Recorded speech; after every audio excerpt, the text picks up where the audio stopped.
do it. We're ready to do this. We've been stuck on a cliffhanger. I feel like we've been waiting to fight this orc for a really long time, guys.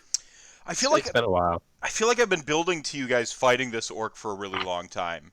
Mhm. Did I tease it at the end of like episode 3 where he gets on his Maw Crusher and like flies off? Yeah. Yeah. There's like the Gunstar Heroes thing where like when you're beating the end level of Gunstar Heroes, you're being watched through the security footage, and you can see all of the bosses that you're about to fight sitting in the security room. And like when you're about to get to their boss segment, like the boss leaves the security room and walks like off the stage, and then you fight them on screen. Gunstar Heroes is metal as hell. Alright, so I see Chat Gang showing up. What's up, Chat Gang? I am, of course, the magical Mr. Mephisto. I'm joined tonight by some of your favorite content creators from across the community of Age of Sigmar. We are going to play some hot, sick, soulbound action tonight. This is, of course, Adventure 7, or 6.5, depending on how you want to look at it, of the best damn Soulbound show ever. How are you doing tonight, gentlemen? Fantastic. I'm ready. You ready? As I said, we're down a player, as we were talking about right before the game. You were a bit concerned because this orc is apparently for real. He is. He's not messing around. He came to party, and you were worried that we might not have enough backup. And as I said before, we always have backup. His name is Sigmar, and he watches over us always. I'm ready to go, Meph. All right. So, like alluded to, last week the party sort of was uncovering plots within schemes involving sort of Skaven and Nihilus and what their plans exactly were for Anvilgard. The bulk of it hasn't necessarily come into fruition or into view, but they do have this sort of silhouette pretty quickly revealed to be Vorgar Gortrain, this sort of blind orc, sort of stepping down off of this ship onto the docks, speaking to sort of two cloaked figures that I think were handily identified as Skaven. What's that? Yes, we had identified them as Skaven. Yes. Right. Yeah. Right.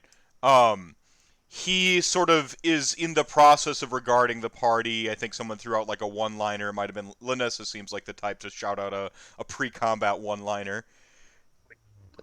Just taking direct approach. Why stop now? That was you remembered your one-liner from last week? No, it's gone. All right. So, you basically blades drawn. You're on this dock scene. You have essentially 4 zones. You have sort of the ocean behind. Go ahead. Chat a picture of this dude. Oh, just would chat. If we're coming in fresh. Yeah. This is the dude. He's got a good point. It's a good picture you picked, Meph. So you should share it. Yeah. Okay. So. This is actually lifted from. You might recognize this image, but when I was building the character of Gortrain, there was one source material I wished to go to. I'll go ahead and pull up the image here real quick. I was not prepared for this. Well, you work on pulling it up. Sorry. And I'll mention, yes, we're down on the. I'll finish with the recap. We were down on the docks. And we had just been down with sort of our Stormcast friend. We went and talked to, our Corsair captain, associate, alleged pirate, etc., Avendir. And we went to this point where we knew they were supposed to be showing up, where there was supposed to be something arriving. And this is the guy we found. Yeah. Mr. Orc Dude. So this image is up. This is totally unique, 100% art, concept art from World of Warcraft. This is when I talked about someone wearing a steam train as armor. This is what I'm talking about. This is Vorgar Gortrain. He is not currently illuminated when we see him, and his eyes are just this scar, just kind of scarred and marred across them, so you can't make out his eyes, and he's got kind of the goggles up on his forehead type thing. But when combat starts, you will see the full fury of the lava spark kind of spark forth through the armor he wears, and then consequently through these sort of pores and crevices of his cracked and parched skin. Big. That guy is the most metal of orcs. Yeah, I guess I could just be like, think of the most heavy metal orc on the planet. That is Gortrain. Yeah, so he's stepping down. He's like currently like got the cloak up over the shoulders, like Shredder style. You can see the pauldrons glistening in the double moonlight. However moons we decide to settle on, because it's the mortal realms. I can make shit up. I like sometimes too. Sometimes too. Yeah. Yeah. I'm gonna say there's at least 8. 5. I'll go 5. Yeah, five moons. In the theater of your mind's eye, paint how many moons are backlighting this character. He notices the party as I recall, Laanissa was kind of like striding forth. Fyrgrim begins to move forward when you notice him sort of get this sort of look of this sort of reflectant look, and he stares past the docks and straight into the sort of like eyeless gaze of Gortrain, and they both kind of regard each other as you see this sort of silhouette in the sky sort of spiraling down toward, increasing in size and velocity as it gets closer. It is his beloved Maw Crusher Sawjaw, about to smash into the docks, basically in point blank range with the party. How is the party stacked? Kind of mention these zones real quick. There is the ocean kind of behind. There's a boat, and then it's just a bunch of water, right? It is a pier that goes out into that, so you have that sort of pier flanked by water on either side before you get to like sort of the proper dock area, which is where the party is. You have essentially warehouses behind you, so those are kind of your three zones. The docks and in the water is one of the zones. The zone you're at in the docks, and you have these warehouses on your flank. So let's call it the boardwalk, yeah, the dock, the warehouse, and then the ocean beyond. Right. Those are the 4 areas we could theoretically inhabit. And right now, the enemy is in the dock, and we're in the boardwalk. Right. Yeah, and we were all kind of huddled together behind some crates and stuff watching him. And yes, he had taken note of us after Laanissa made reference and drew his attention, and I believe his ending line was, "I guess you're the problem I came here to solve," or something to that effect. Something to that effect, that's right. He takes his cloak off and throws it to the side, and just displaying this full metal armor, and the hammer that was sort of tucked on his back out of sight, like he unlatches it and drops it down to the side. It hits the ground, and as it hits the ground, you see sparks just ignite all the way up the chain and then through his armor, and his eyes just, what was once this just shadow like sort of cavity, is this just glow of orange straight across, and almost like headlights of the Doom train focused on the party. Roll for initiative. Sure. You can tell that the Maw Crusher is going to be in this combat as well. It is. I would expect so. It'll quickly close. Bigwinter. Careful, it punches. Hey, Bigwinter, do you have any more coconut tusks? I have an idea. Let me check my inventory, which has far more elaborate ingredient recordings than probably are necessary. While we're waiting, Laanissa, what's your initiative? 12. What'd you say? 12. 12. Whoa! Yep. Big roller. That is your highest initiative you've ever rolled in this entire game. It helped that I finally decided to up my stats instead of just getting abilities. Big winner. 9. All right, and then do we want is the orc and the Maw Crusher on 2 separate ones, or are they on the same? They will be on separate ones. Okay, so do orc first. And then there will be a third initiative that you might just call like S or something like that. Myriad gets a 10. Sure. Okay, Myriad gets a 10. Hold on, I got to add Myriad here. Myriad. Okay, got it. He's on a 10. All right. Sounds good. The Big orc. Big orc is going to get a 9. Ties go to party, whoever was on the 9. Sure. And then the Maw Crusher is a actually great for the Maw Crusher, but means nothing. 8. Sure. And then S. The S are going to go. Gosh darn it! At 6. Okay, that happens. Okay. Cool. Fyrgrim has a cutscene as combat sort of it starts. He's like, "Yeah, I know you," and he just bum rushes through, knocking one of the Skavens into the ocean, tackles Gortrain. Gortrain kind of catches him, underhooks the arms, and just like goes to like suplex toss him into the docks. Fyrgrim grabs him basically right in the sort of rift where his eyes are and yanks him, and they both fall into the ocean. You could just see steam like bubbling and boiling as like the whole ocean, or well, the whole like sort of dock area like becomes like illuminated and steamy and stuff like that. It's at this time that the Maw Crusher pounds to the ground to your flank. Cool. Okay. We should deal with this thing first. He'll probably be okay. Well, I can't interrupt a sacred duel unless I feel like it, so I agree. No.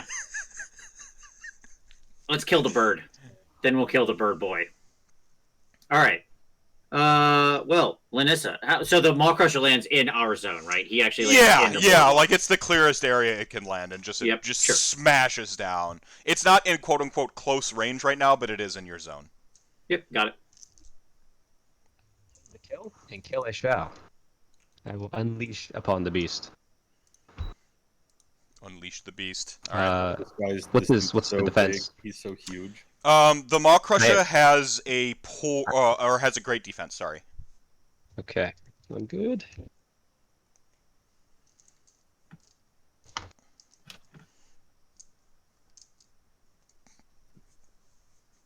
So 4 successes. 2 of them are 6s. Do 6s? Oh, 6s are the poison effect, or the bleeding, quote unquote. Right, if this affects them. Yeah, amount of damage. Let's see.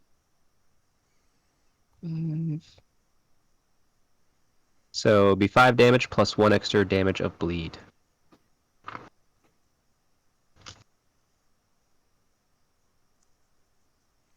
All right. Like to metal, please. Yep.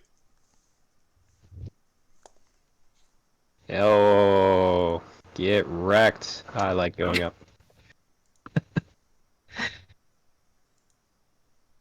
So that'll be 6 successes. I love getting better with my attack. So that would be 7 damage plus an additional bleed. Okay. And let's see if Kraith pops off. Kraith. No, nope, just a 4. Okay. Okay.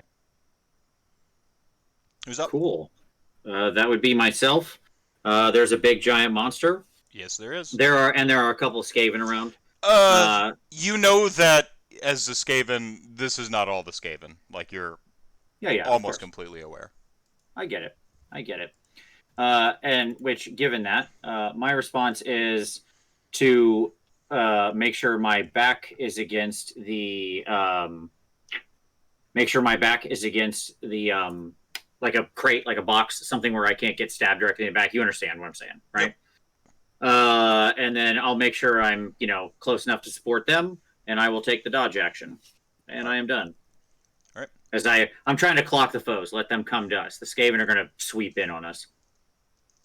That brings us to Myriad on a 10. Myriad rolls his scythe off of his back. The blade it thusly flips off in this sort of animated motion. He's just going to charge the. He's just going to go ahead and charge the Maw Crusher, and go ahead and slice at it. Got my OBR dice here.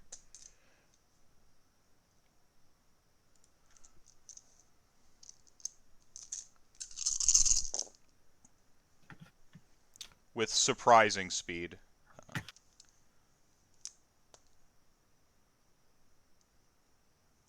He is... Oh, at the beginning of combat, he has to choose offense, defense, etc. As he uncorks one of his vials and recorks it, and you see him just light up with energy, and he seems to get it slightly more aggressive and faster. Cool.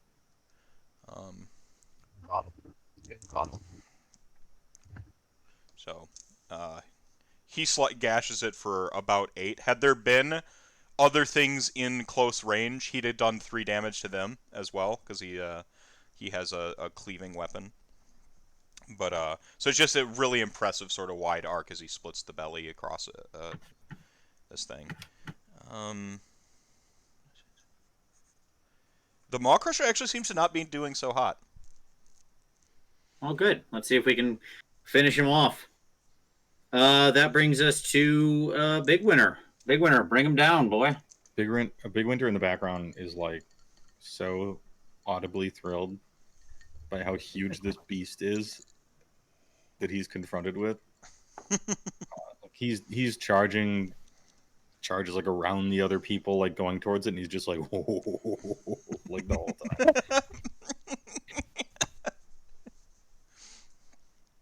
time. I'm on great for melee. What's my TN? It is great as well, so force.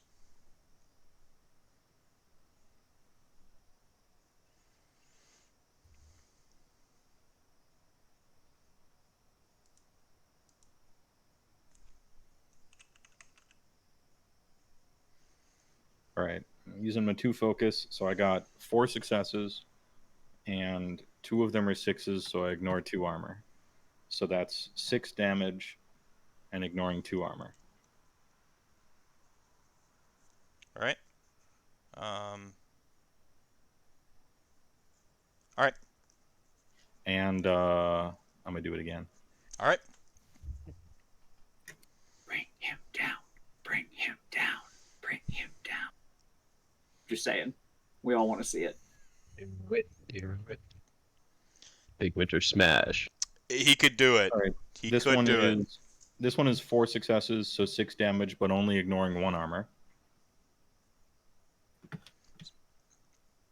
Ah, sorry, dude.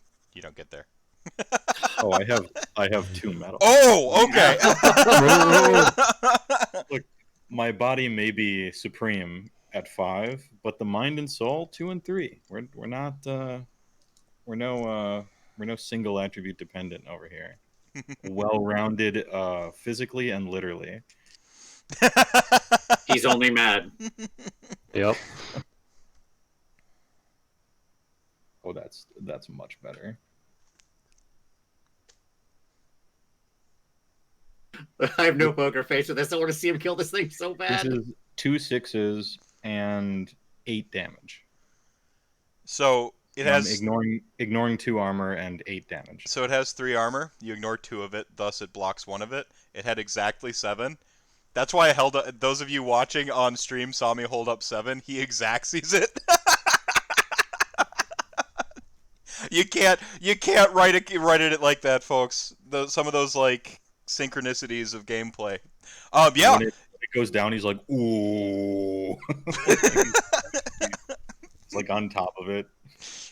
Yeah, it slunks down, like, and you're just like on top of it like a Frazetta painting, you know? Backlit. Yeah, I'm posing for the camera. I call it Maw Crusher Gets Crushed.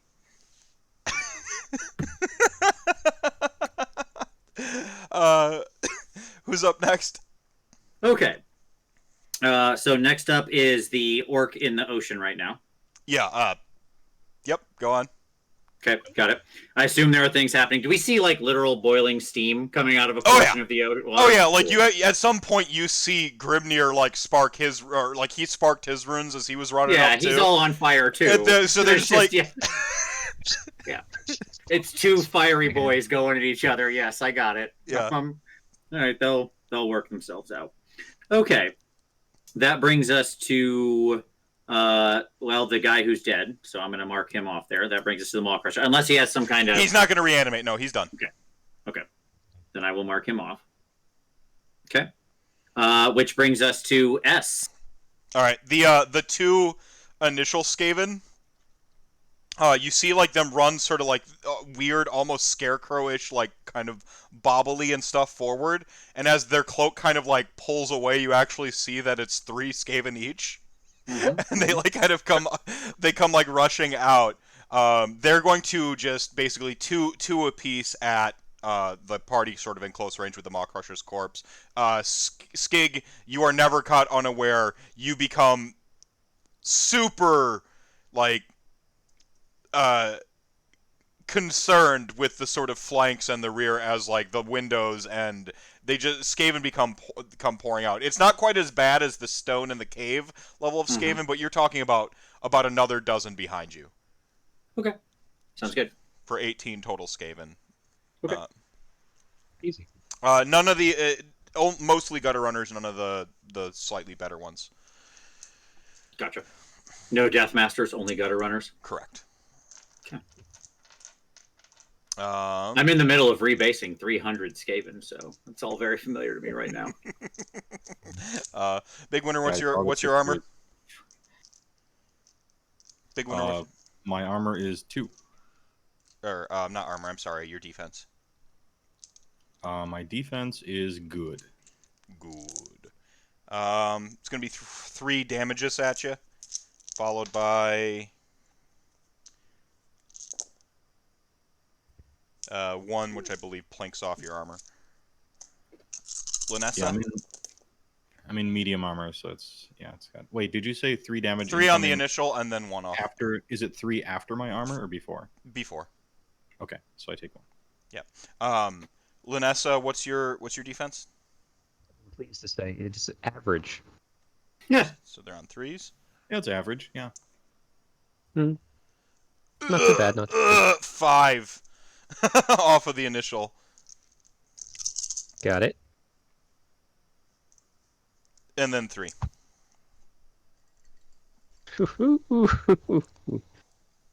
Okay. Don't you have 2 armor now, though? I do. So it's not Okay. as bad, but Yeah. we only have 5 wounds. Losing 1 hurts. And then You against didn't lose any wounds. You only took toughness. You should have. Oh, that's right. Toughness goes down. Sorry. Yeah. Sorry. Toughness.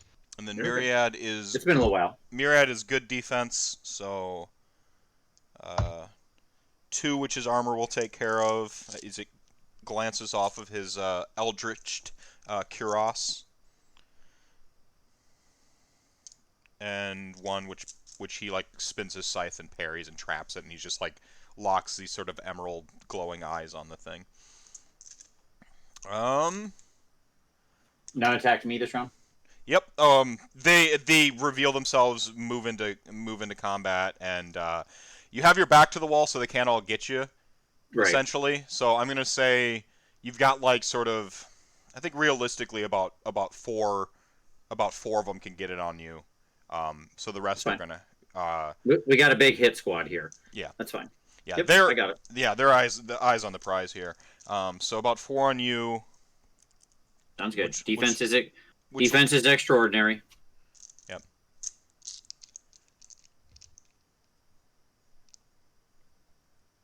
Which means they're on 6s to hit.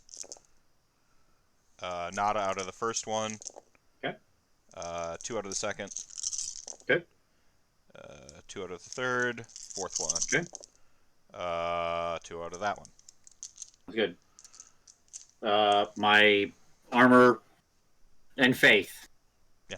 Push aside any damage. At one point, you just like literally parry with the rosary cross type thing. Yeah, absolutely. The remaining 8 then are basically going to, like, there's a massive ogre over there. I'm gonna say 4 of them pile on the ogre. Let them come.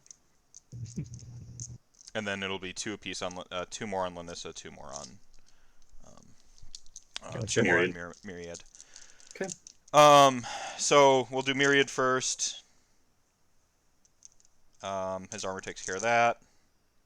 All right, he actually takes a hit there.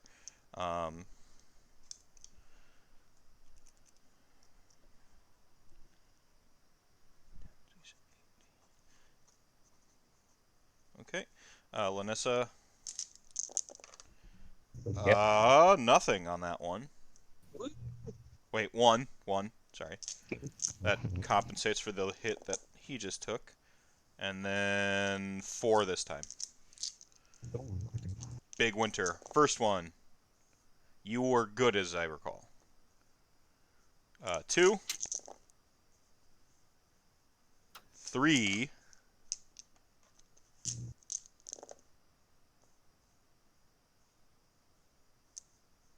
2, and 3. Whew. Right, I've taken 3 so far. Meanwhile, Laanissa just like bleeding out. That's fine. It's all just it's an appropriate sacrifice to her god. Yeah, that's just getting in the mood. Also, we need Laanissa because now is her time. I'm pretty good against one target, but Laanissa is that AoE spinny action. So by my count, we have 14 Skaven here, correct? 18 should be. 18. Okay, Should be sorry, 18. I miscounted the men. All right, sounds good. That's the bottom, which means it's new initiative time. Roll it up.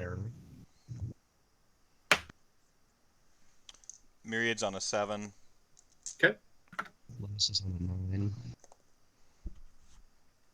The Skaven are on a 9. Tie goes to player.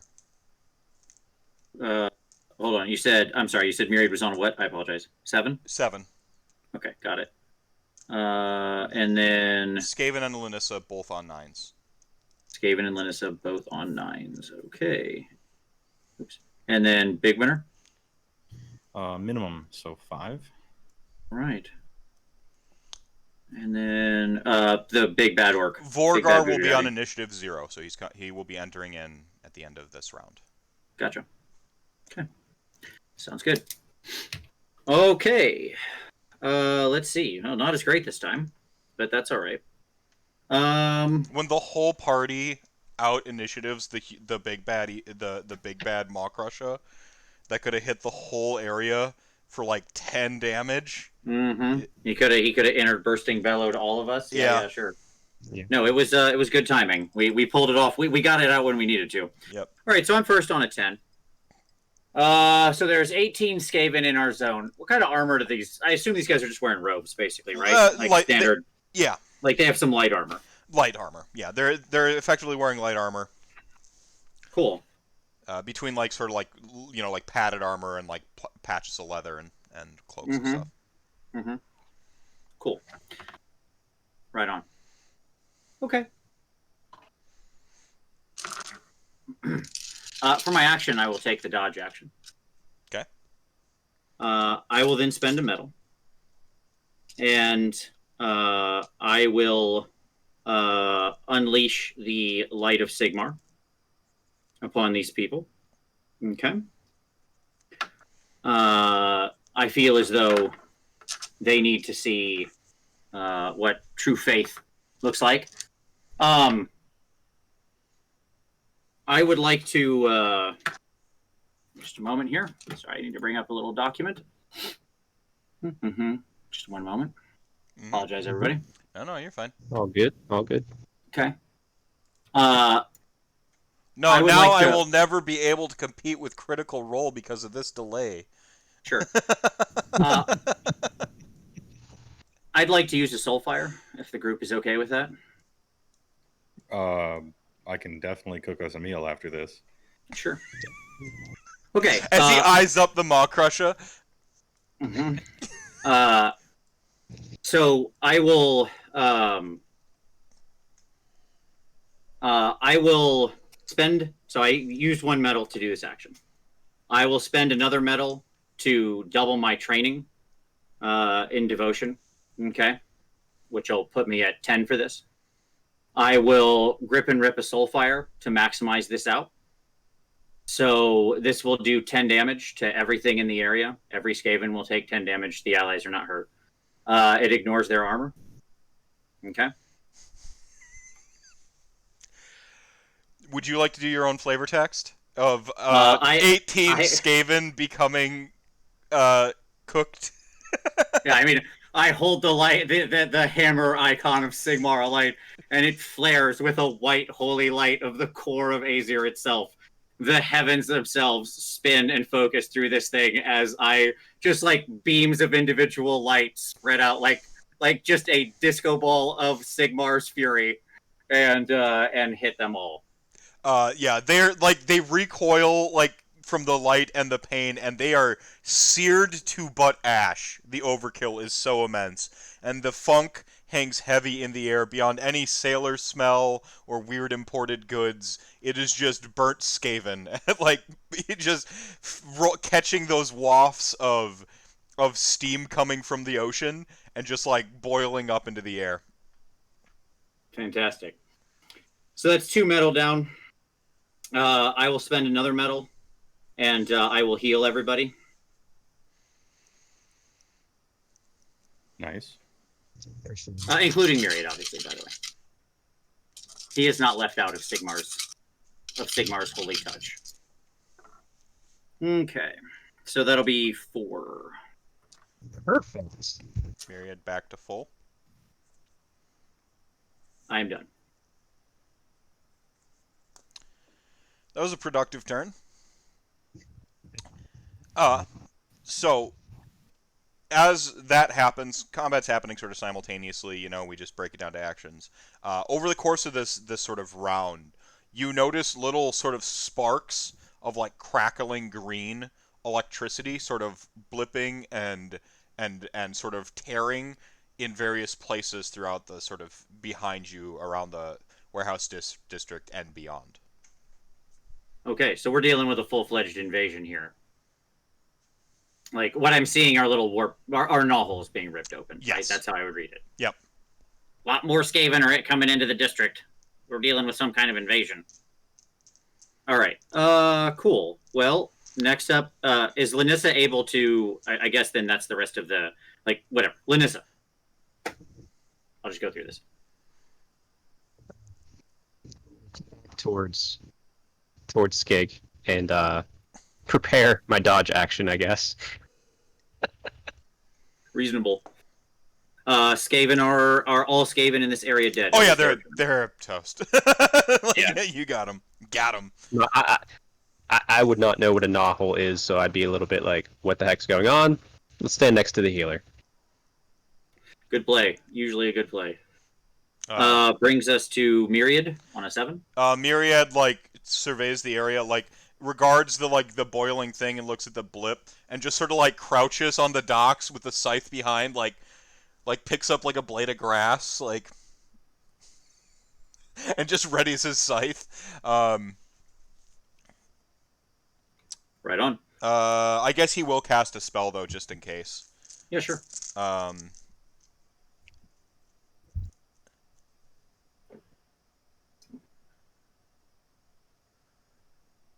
7 dice. He casts Soul Shroud, sort of wisps of shrieking amethystine energy, like as he uncorks one of these vials, kind of swirls and spirals, and then begins to dome around the area where the party is.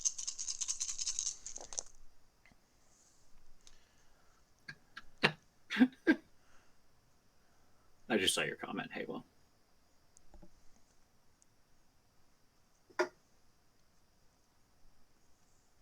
It's more like a note to myself than anything, but I typed it in a different chat. Sure. No additional rounds, but for 1 round, the party will all incoming spell effects will be blocked. Oh, neat. That's cool. That's a good one. All right. Brings us to... Is Myriad done? I'm sorry. Yeah, that's it. Like, he could spend some metal, but there's really no point for him to do it. Oh, does he still have the mushroom spices? Yes. I still have some mushroom spices. And I still have 2... I still have 2 of the bone splitter tusk. Well, meat is definitely back on the menu with that big thing. Yeah, it definitely is. And that's good, because I had run out of barbecue Skaven giblets. Well, that's all right. There's more now. It's a little overcooked. Yeah, there's a little bit of squig juice, but it's getting old, so... Sure. Big winner. Your go. These popping portals, how near and Not how far? Not they, in like, the combat, blocked quote unquote. city? Yeah, Okay. they're not in the combat, quote unquote. Because the way the zones work and stuff like that, like you can actually flee from combat. It just raises the doom Sure. in the area. Like it's a little video gamey in that respect, but I really Oh, enjoy it. It's kind of neat, yeah. Yeah. Because it sort of forces you to have your actions matter in a larger locale. No, I think it's wonderful. Yeah. Would it mess with your clever Tom isn't here isms? if I leapt into the water like a whaler going after this orc? I expected somebody to do it. Okay, because I mean, I use a harpoon basically as a weapon, so It should be noted that the water does look unpleasant in a sort of a fiery sense. It would be like the lobster jumping into the pot, perhaps, you surmise. all right. Well, you know what? I'll give it a college try. I'm gonna glance at the water, glance at Skig and Laanissa, and in like the local battlefield, like how do they look like they're doing? You know, I just saw a million Skaven go up in holy flames, right? Yes. Are there any actually left? No. He's been waiting a long time to do that. I mean, we're going in. Okay. Oh boy. All right. So being in the Running water. across the dock, ding, ding, ding, here we go. All right. So that's just part of your movement. It should be noted that you will take a point of damage ignoring armor every round you are in the water. It is Beginning of or end of? the water is lava just on like when you're in it. So right now you take Yeah, it. it's one of the. It's like a minor hazard or whatever the one is that, Yeah, the water that gives is you a lava. point of damage. Yeah. Makes sense. It's on fire because of the orc, and it's also on fire because of the dwarf. So fair enough. Yeah. Yeah. It's probably just boiling hot. It's basically That makes boiling hot. Yeah. That hurts, right? Yeah. Oh yeah, I'm jumping in. Is it even possible to distinguish the combatants from above the water? They are both beacons, but there is one blob that is much larger. Okay, I was gonna say question I should have asked before I was in midair, but here we are. In fact, you can see the other blobs like light beginning to dim because you're just looking down at water. It's just blob, like baubles essentially of light. The one's light is dimming, and the bigger one is like still there. Okay, well I go for the big one. It hasn't failed me yet. So I'm gonna say you do have a weapon for underwater combat. I'm just gonna go ahead and rather than give you straight up disadvantage or anything like that across like the whole board, I will reduce your dice pool by one die. It would be greater if you didn't have a piercing weapon. I think I'm just gonna quick and dirty these rules. And movement reduced, and to maintain your direction and doing what you want to do in water, you're going to need to make an athletics body. DN 4. DN4 set 4. We'll say 4-3. 4-3. All right. Do I roll that right now then? Yeah, roll this right now to make sure that you're like in the water going where you want to. 4-3 seems a little steep. We'll go 4-2. I mean, I still succeeded. I have a big body. Yeah. All right. Although just barely. I got 3 of them. Yeah. All right. So you hit the water. It burns. It scalds. But you manage to like sort of swim down. Your movement's probably reduced somewhat, but they're not like super deep under the surface, so it doesn't really matter. You had plenty of movement. Oh, with those 3 athletics body, I'm going in like an eagle going for a trout. All right. All right. So your attack dice pool will be reduced by but 1. Everybody's underwater. Yeah, I'm only rolling 6 dice here. That is 5 successes, 3 sixes. Well, he has armor great, so you're striking against great. Same as the Maw Crusher. Right, so I'm looking for 4s, right? If you're great, you're looking for 4s. Yeah, so that's 5 successes and plus 2, so that's 7 damage, 3 sixes, so ignore 3 armor. So 7 damage. Got him. I mean, you managed to like get in. You sort of pierce him in the shoulder, and you can actually see the sort of like that sort of like shark in the water type sort of dispersal of precious vitae. How much damage did you say you did? 7? 7. Okay. Ignoring 3 armor. 7, ignoring 3 armor. Yeah. Which I have a feeling is real relevant for this guy. Yeah. Mr. Seems Clad in armored. 7 feet of steel. It feels like that's going to be a really relevant ability. And we're meddling. We're meddling in this duel. Oh.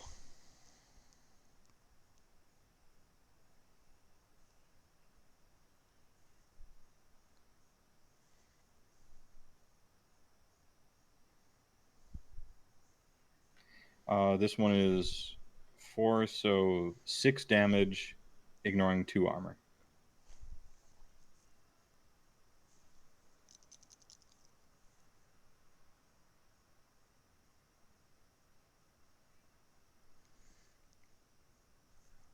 Dude, piercing is so good. Yeah. Like, piercing, I don't want to say best weapon trait, but you're going to get your money's worth on that one. It ain't bad. Super relevant. Yeah, I mean, yeah.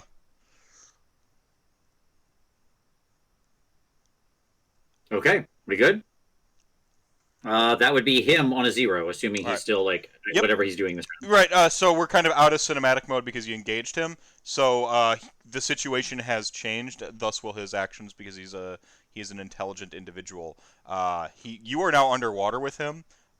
He holds like an unconscious dwarf kind of like in one of his mitts. He lassos like his essentially like this like rope and material end along with the hammer and stuff to sink the dwarf. So the dwarf and then just like kind of smirks at you through the murky water and just like lets the dwarf begin to sink to the bottom. And like basically with his facial expression says your move, Yugi, as he leaps out the water, landing basically between Laanissa, like right at the center of Laanissa. We have ourselves like a cute angle triangle with Laanissa and Skig, and then you have actually a little bit further away, but still relatively close, the Soul Mason or the Soul Reaper, Myriad. Gotcha. So, kind of like he's keeping his options open. Mm-hmm. Is what you're saying. Yep. Got it. His action was to actually do the tying and the rigging up to sink the dwarf, essentially. Yep. So He just jumped his way out of there. Nope, makes sense to me. Cool. Okay. Good. So now he's in the middle of all of us.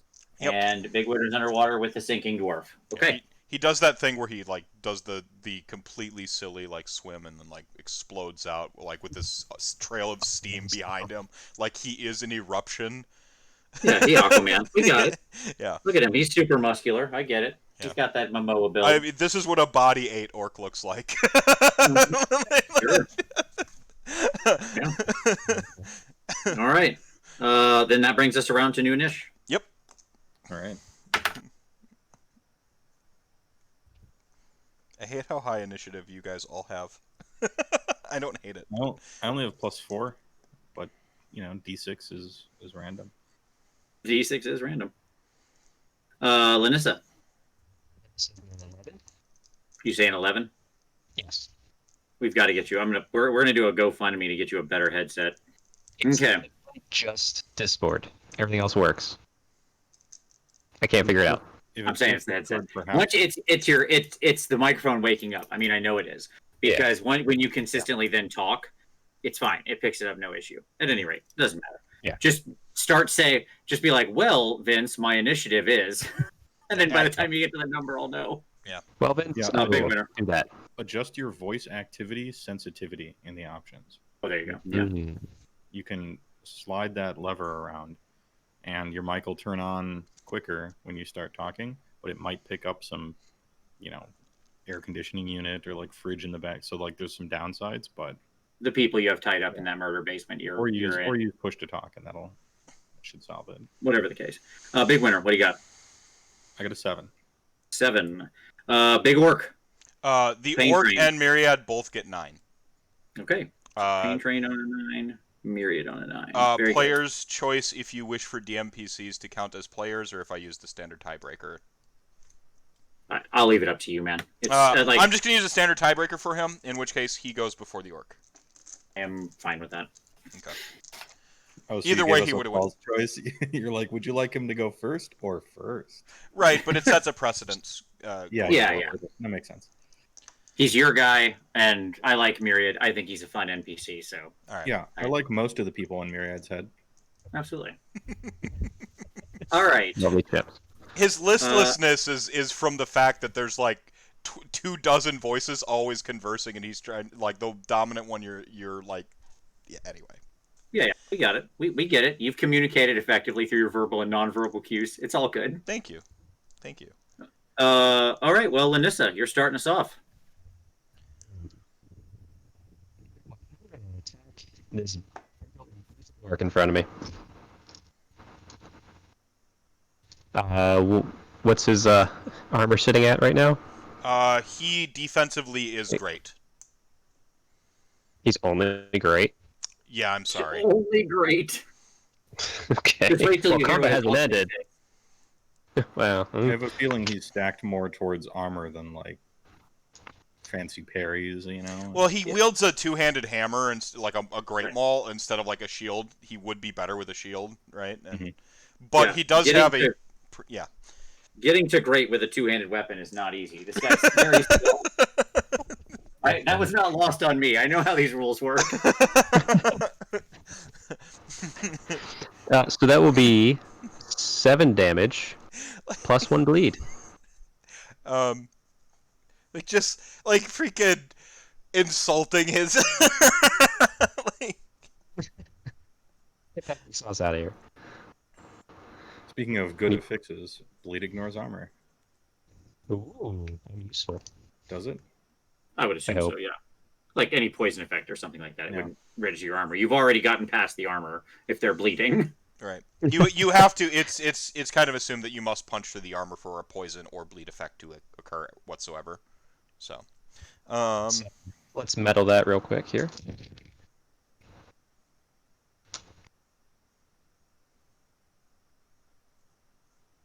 Damage. No bleeds. okay. How much damage? And 5. 5. Okay. Yep. You made that one way easier on me than the last one. Sorry. Well, we have one more metal to do, and we're gonna go for it. Okay.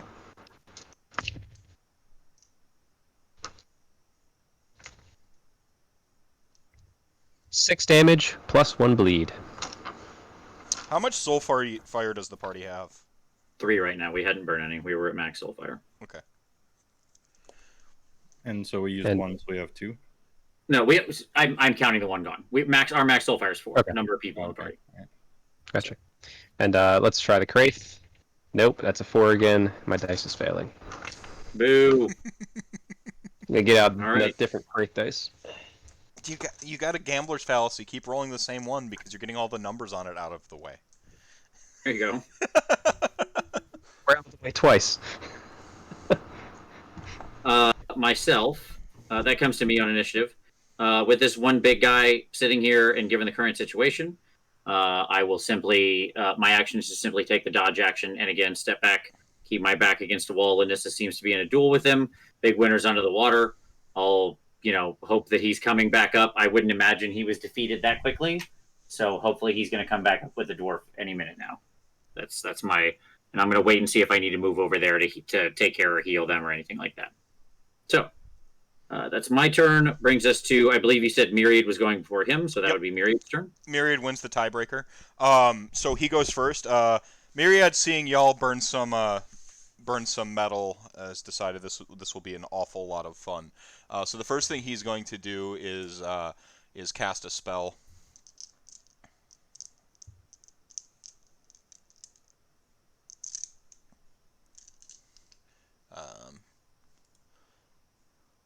How are you doing health-wise, Laanissa? The full. Back up to full. You're back up to full. Full from Yep. Skig, yeah. Okay, then he doesn't need to do that. He'll go to a nice old school spell called Soul Blast, which is on the War Scroll of the Soul Reaper. It is just Nice. Arcane Bolt.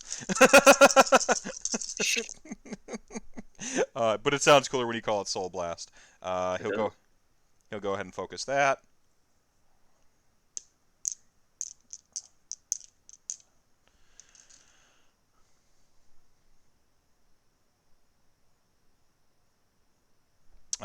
He blasts him for 7 soul stuff energy, Nice. and then he's gonna metal and slash at him with a scythe.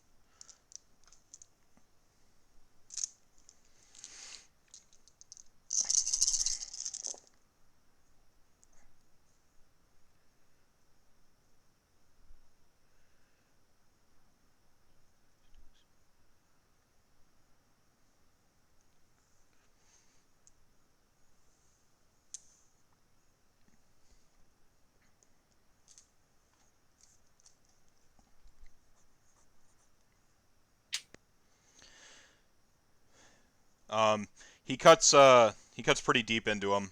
You can see like he's pouring like just kind of pouring blood from his abdomen at this point as Myriad runs up behind and just kind of hooks, like blasts him while he's running up, and then just hooks him with the scythe and pulls it backwards, and he cuts a nice mighty gash up underneath, like catches him right in the crease of some of the armor. Nice. And then it's his go. That is indeed next. Yes, indeed. It is Big Bad Boy, Big Bad Voodoo Daddy. He's going to first things first. He's just going to go ahead and smash Laanissa. Axe is bigger than you. What's that? I'm taking axes bigger than you to my gut. It's a hammer. He corrects you. Your armor is what? 2. No, I'm sorry. I keep asking armor. Your defense is good. Average. Average. Okay.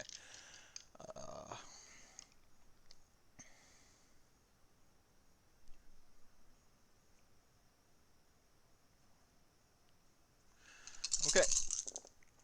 At some point, I would like, you're Kraith. At some point, I want to play a like a Hagnar Witch Elf with an extraordinary defense. That'll be 10 damage plus you are stunned from his crushing blow. Yeah. Okay. He's going to metal and do it again. Sure. Well, while you're doing that, I will remind everybody what stunned is. So stunned, so we all remember that particular condition, has a couple of different effects, most important of which, sorry, I'm getting up to the condition sheet. Here we go. Okay. You can either take an action or a move, but not both. You cannot spend metal. Your speed becomes slow, and your defense decreases 1 step. So for this particular thing, he's actually aiming at poor defense. His first follow-up attack. So he hits you for 9 instead of 8 damage.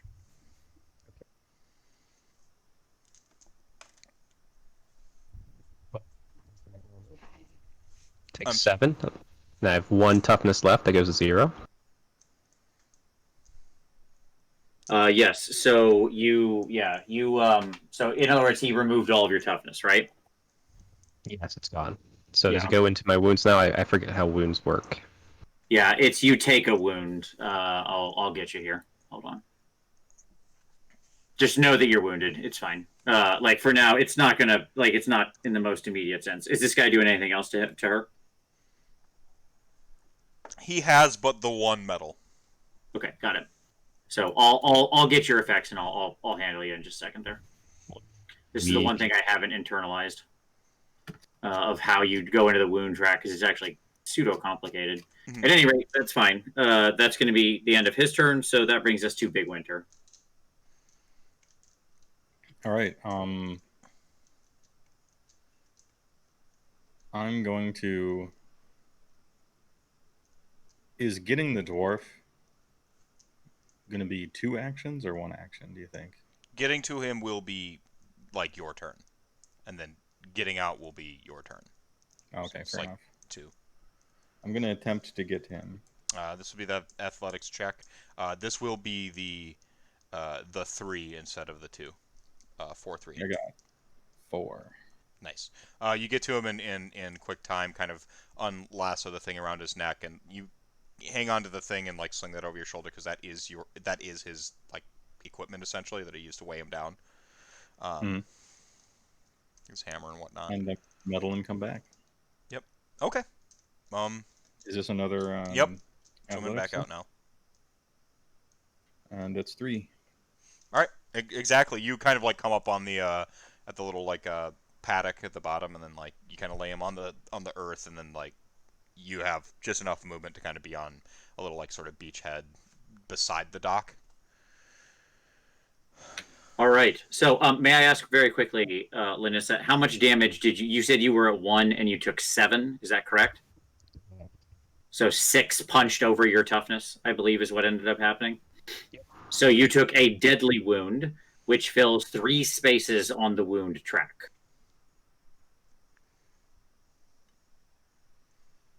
There we go. Gotcha. Yep, got it. You're still standing at this point because you're not mortally wounded yet, but obviously you're not in a great way. Now all damage goes directly to wounds, and it's going to be real easy for him to exhaust the rest of your wound track, which will put you into mortally wounded. At any rate, that's the bottom of the initiative. What's mortally wounded if I just feel like killing a witch elf right now out of curiosity? Well, you'd have to do one of two things. Give him either a serious wound, which would fill 2 more spaces on the wound. No, sorry. You need to hit him with another deadly. He does about 10 damage a swing. Yeah, sure. Yes. If he suffered another deadly wound right now, he would become mortally wounded. If you got him with a serious wound, you would just fill up his wound track, but he wouldn't yet be mortally wounded. And that would be like serious, would be like KO'd type thing. It's 5 or more damage he takes. That's a deadly wound. So if you hit him for 6 or 7, you'd have to hit him for 7 damage because his armor's 2, right? So 5 would punch over the top. Just curious. And that will put him into mortally wounded. Just wondering. Yep. No and reason. then that puts him into making death tests. Yeah, I get it. I understand. That's when we go into the death test thing. So okay. Inish. Yep. You have a bad track record with orcs here, Laanissa. Everything to my initiative, just my metal, correct? Not my initiative. I didn't catch What's what? any of that. Yes, it just removes your metal and your defense lowers by 1. You still roll your normal initiative. Okay. Okay, Laanissa. 11. There we go. Big winner. 9. Big orc. Bad guy gets a 9. Tie goes to player. And Myriad going at 7. Okay. Alrighty. Well, Laanissa, you're first. Beaten, bloodied, but not bowed. No, not yet. And we're gonna swing at this big beefy orc. I'm not quitting this time. All right. He's going for the 6. I know it, and I respect it. 7 wounds, plus 2 bleed.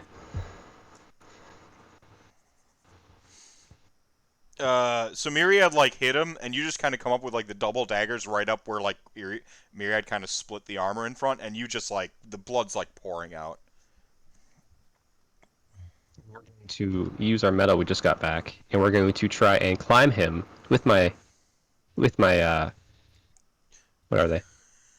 Obsidian sickles, and try to just kind of start climbing over him and just see what I can do.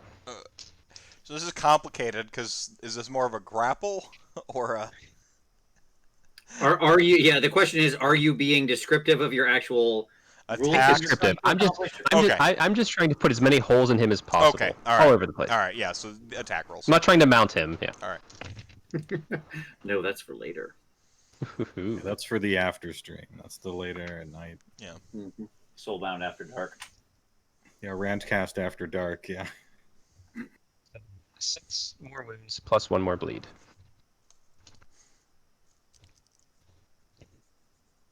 And if I may, I would like to spit blood in his face. My blood. He can have my blood. Are you gonna cry? Ooh. Ooh, let's see. I thought Let's that's why see. you did this. No. To 2. All right. Really, I felt it. I thought that it was going to. I- So what ends up actually happening is you rush up and kind of do these like sort of twin scythe, you're sort of like twin sickles right in that that sort of scythe gash, and then you kind of flourish around and then just start pounding forward with the hooks, and you actually plant one like kind of right through his breastplate, and he reels back, leans on his hammer, and then you plant the second one right next to it, and he topples over. He goes down. Please, someone do something. Like down? Yeah, he falls down. Like, dead? Wait, dead down or just down? I mean, dead-ish down. Like, you've had a run-in with the folks from this particular order with their weird goopy things. So a phase 3 might be coming. But, Sure. Like, at the moment, you're saying she actually felt him. Like, you ran him out of toughness and sort of some auxiliary things he had going on. Okay. Yeah, Nice. he is down. He is pouring out like the blood's like coming out of his body and stuff like that. And we're still kind of in initiative order here. Yeah, that's fine. We'll stick into it because this will work out really well for him. It's unfortunately our high initiative will come back to bite us in the tail on this one. Yeah. All right, Bigwinter. Not being an expert in any of this higgledy-piggledy, but having seen some of it before, I'm going to stab him while he's down. Okay. And I'm going for, let's see. I suppose the Thanos movie wasn't in this universe. So the should have gone for the head. I guess we can relive that. I'm going for the heart.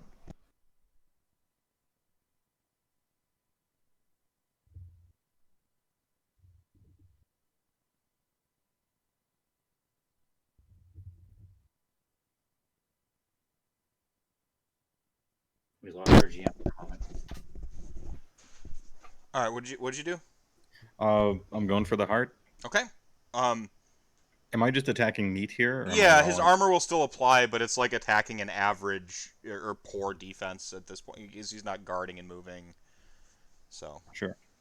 And you still got to punch through the armor, but I mean, you're basically teeing off. All right. I'll still roll. Yep. So I got it's 8 damage, and I'm ignoring 3 armor. Relevant.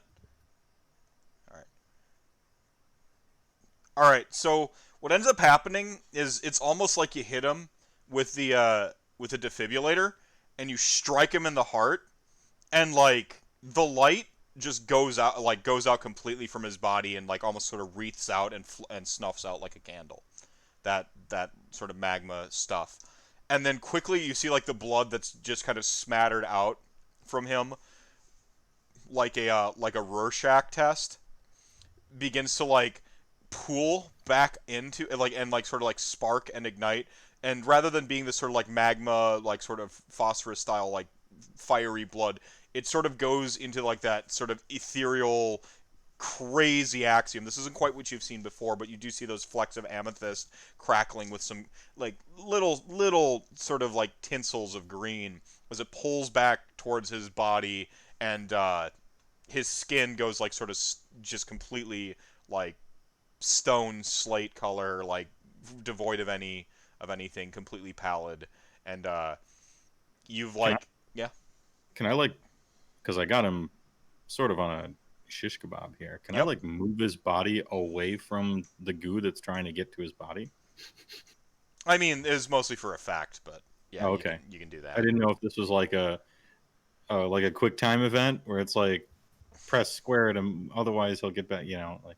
Yeah, I mean, you can do that, and it will totally work. But it was just like kind of a cool description. Oh, okay, fair enough.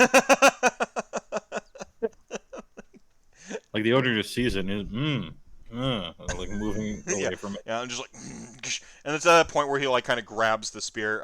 So I want you to know that you did excel. I'm carrying the damage into like the phase 3, so like all that and stuff like that. But also you have that. You don't have that moment where he regroups and surprise hits you. So like this was a good thing. This was a good. Nice. Okay. Cool. So this was a good. It's like staking the vampire. That's pretty much exactly what just happened. Yeah. It's the episode of Buffy where Dracula comes back. So I got him on this. Can I give him a? Stop citing all my inspirations for everything I ever do, Vince. I've watched everything you've watched, Meph, in your entire life. I've watched it twice. He like leans in. I've seen everything. I've seen all of the internet. All of it. I've seen it all.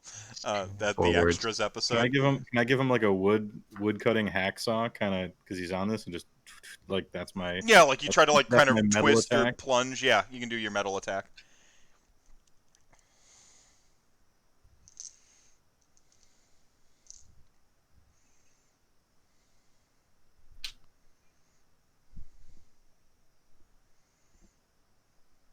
Uh, 8 damage, ignoring 2 armor. Ignoring armor is very good against this guy. I don't know if you know that. I do know that. Super good. We were picking up on it.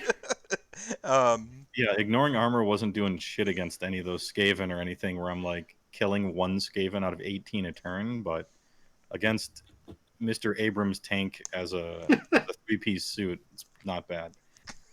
Doing well. Doing work. Right. Who's up next? All right, so myself is next. Laanissa looks real rough, and this guy's back. Like, he's clearly back up. Oh yeah, He's you witnessed this kind of happen in your hands in real time from like the previous episode. You see him completely robbed of his entire self. Like, it's gone. Yeah. He is a thing now, right? Yeah. He has been hollowed. Yeah. And you said he's like kind of gray colored now, right? Mm-hmm. Yeah. Okay. Their official term is the wretched when they become this, by the way. Oh, neat. Oh, yeah. All right, well, that's cool. Fragile EP, yeah. That's a cool thing. This one, I think. So I am going to we're going to heal because that seems pretty relevant at the moment. He's the only current foe, right? I mean, I am looking around. Are there other Skaven in Yeah, there? I mean, those sparks of like sort of green are happening out of the quote unquote out of the combat. Okay. So very good. Then reinforcements may come, but I default to sort of like an initiative 0 type thing, and you'll see it coming at that point. Yeah, sure. Okay, then in which case we're just gonna heal. Okay. There might be ads in the third phase, but like. Yeah, I got it. All right. Everything I say is just pointed at Chuck right now because he's fighting the urge to play World of Warcraft. Yeah. And we will spend 1 medal there. So we'll heal everybody for 8. And don't forget that includes Dwarf, possibly. Yeah, in case, obviously I know he's probably like unconscious from water or something. It's more the water thing than the getting his butt kicked. But of course I am healing him. Like, he is going to also be in this, narratively. Okay. By the way, that does not erase your wound track. That just gives you toughness back, Laanissa. So you still have Gotcha. the 3 wounds taken, but then you have some toughness. Correct. Well, Work. I think all of them back.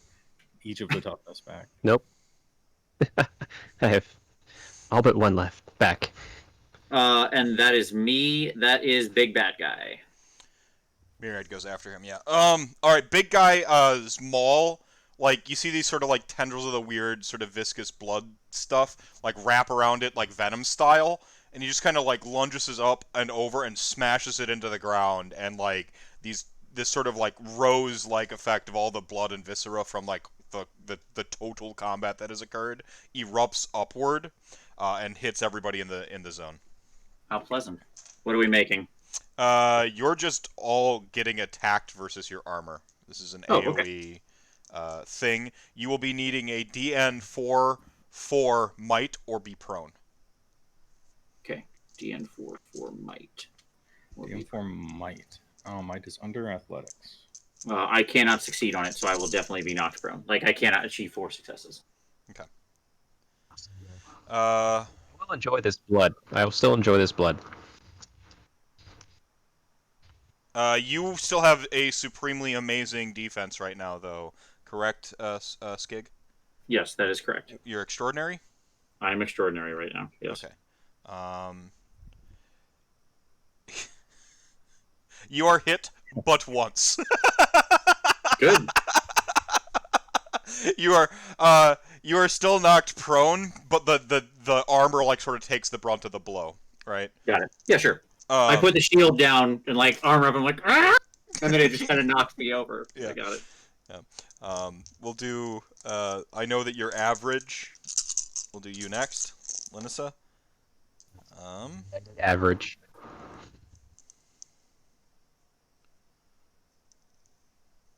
It'll be 5 at you. Armor applies, and then you're gonna have to make that DN 4/4. I cannot pass that DN4/4. You do not. So I will enjoy this bloodbath. Yeah, I can't. I can't roll 4. Right. You're knocked prone, and then we'll do the same thing to Myriad. He is. Was he good or great? He is good, which is kind of to be expected.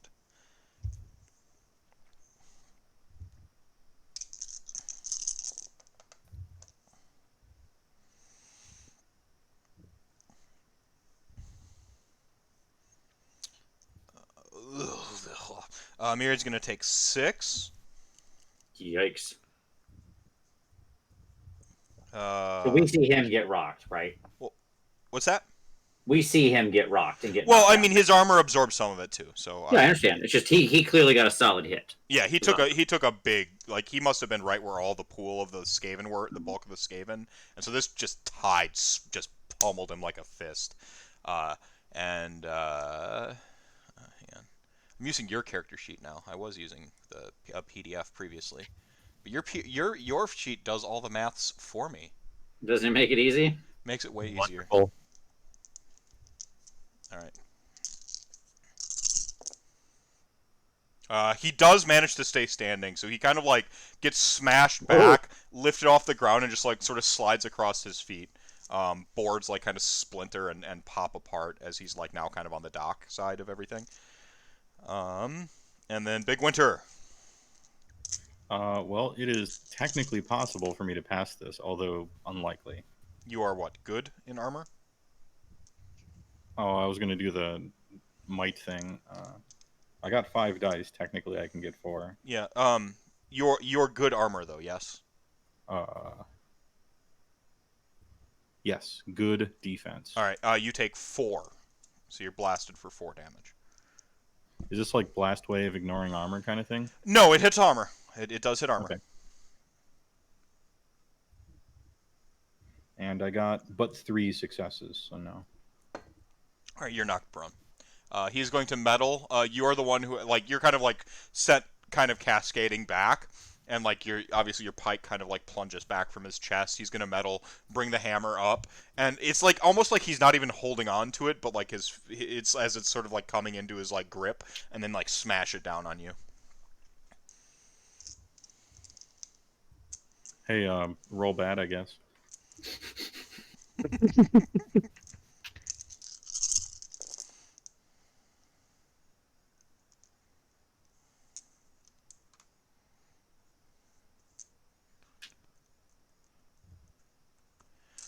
It's gonna be 9 damages. Okay. You are stunned as well from the crushing blow.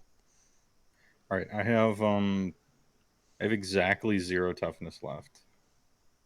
It's fine. You're not wounded then. As long as you didn't take anything, as long as you weren't damaged when you had 0 toughness or had damage go over 0 toughness. Okay. You do not suffer anything in the wound track. But not great. Not great. I mean, the whole camp metal thing, that's the worst part. Yeah, stun's really good, I've found out, and so I just need to use it all the time against the party. Yeah, Sure. everything must stun now. Like, Yeah. Stuff works really well. Yep. Yeah, from now on, just even everything little stuns. dagger stunned. Good times. You hear that cheap shot noise, you know? Click, click, boom. Okay, so is that the big bad guy done? Yeah, After he's his, done. Yeah, he's done. Quite a turn. Yeah. Quite a turn. Yeah. Myriad. Myriad. What's health totals looking like for everybody? Exactly 0. Yeah, you're the most wounded. Okay, I think so I put Laanissa back to full. Yeah. Or not full, but near to. I'm halfway down on toughness right now after that blood.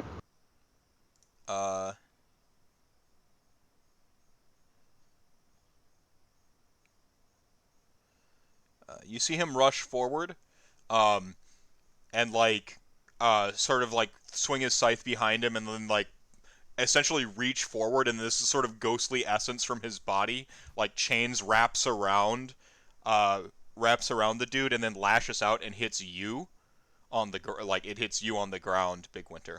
The sort of like energy that it pulls forth and like heads over towards you. So it's going to deal damage to him, and the amount of damage he does to this guy, he's going to be able to. It inflicts 3 and heals you 3. He's Nice. done this before. You guys have seen this before. Yeah. I like life transference. It's a good thing. Oh, yeah, it's So like the nice vampire spell. lore spell. It is. It's yeah. I took one of the, because you can make your own spells. I took one of the base amethyst spells, and I'm like, I want the vampire spell instead, and then that's what I did. So. Yep. Figured the party needed some off healing. Take it. All right. Anything else for Myriad?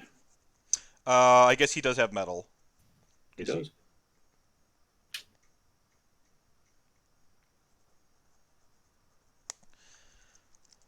All right. He's gonna go ahead then and metal because he's already been running fourth, and then just like bring the scythe around and just like try to hook the guy's head off. Try to reap him.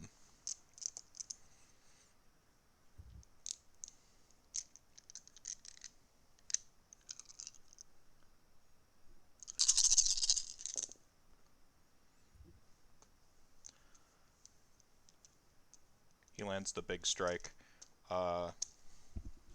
Myriad rocks him. You see him actually like get the blade into the dude's neck and begin to pry his head back. He actually has to bring his like his forearm up and stop it and block it from like ripping his from tearing his head off. Well done. He is not looking good. All right. I disagree. This guy always looks good. All right. Okay, that's the bottom of the round. That's new-ish. All right. Myriad will roll above a 2 this time. He did.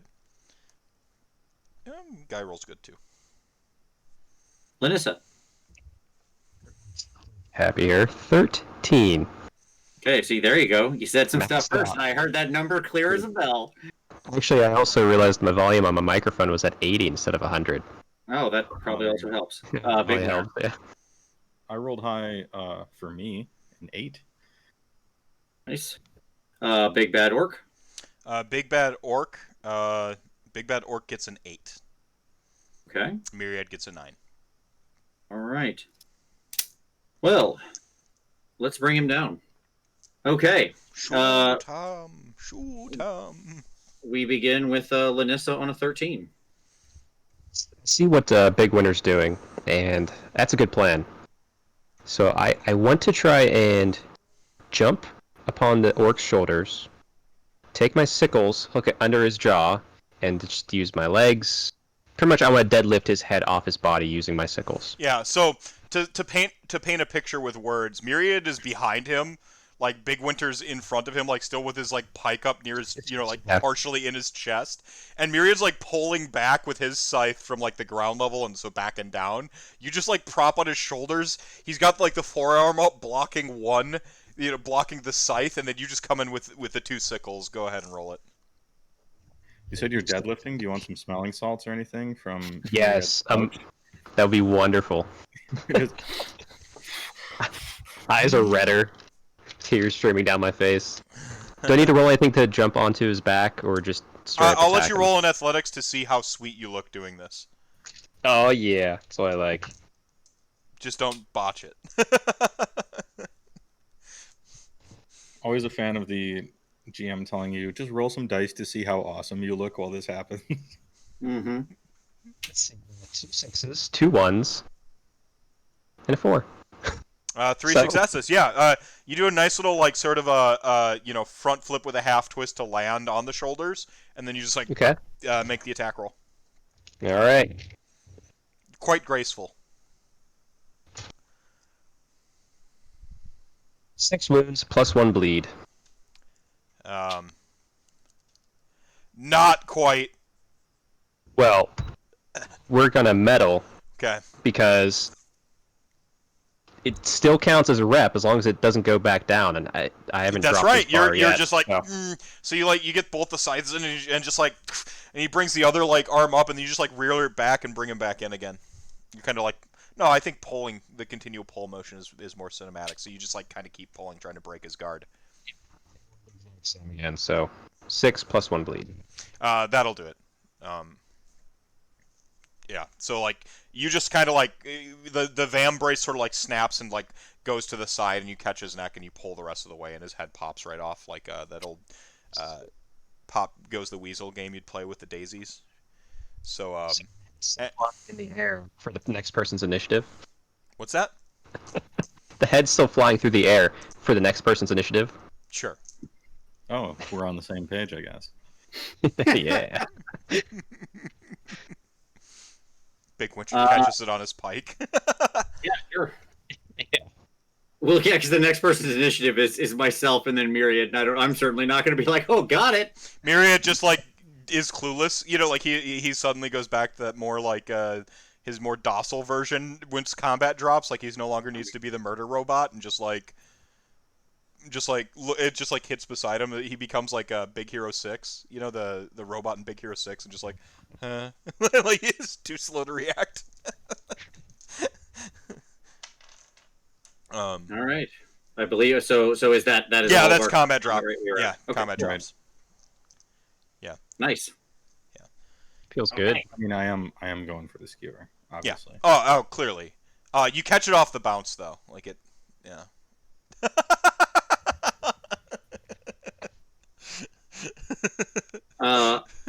Post combat, I will first I'll say so. A couple of things in order here that are my immediate priorities. One, I heal everybody back up. So like just get everybody back to full. That's more or less automatic. Probably about like I mean it's automatic, but like you maybe do 2 chance in terms if we care about time. So. Yeah, exactly. I'm not wasting a huge amount of time here. So yes, it would. I could probably push it in 1, but we'll just do 2 and stay safe. And then I go and check on the dwarf. And as I'm going, I'm saying like we need to get moving and check on the rest of those gnaw holes. There's going to be a lot more rats around, causing a lot of chaos. Fyrgrim comes too. Mostly not super like damaged in a fight because he would have been toe to toe with him just like anybody else. But like it was more of the drowning factor. So he's just like coughing up some like water, and cheap shot, he says. Sure. He does take note of the hammer and I wonder if it's going to become party loot or not. And I just imagine the dwarf is the one to pick up the guy's hammer. So sure, why not? I wouldn't get in between a dwarf and his hammer. Well, we have no elves, so we have nobody who's I mean, no. Yeah. Yeah. No, No Lumineth Realm Lord elves here. Just a witch elf. Yes. Correct. So yeah, you're worried about the gnaw holes. Clearly, it's at this point that the dreadnought that's just been kind of at bay takes more of an aggressive posture, and like as it sort of moves to bring cannons around and starts sieging. This is a bad move, but like you're fairly certain it's a distraction. Sure. Like because the might of the Anvilgard fleet, like it's not going to be challenged by one. They're not exactly pushovers when it comes to yeah. Yep. All right. So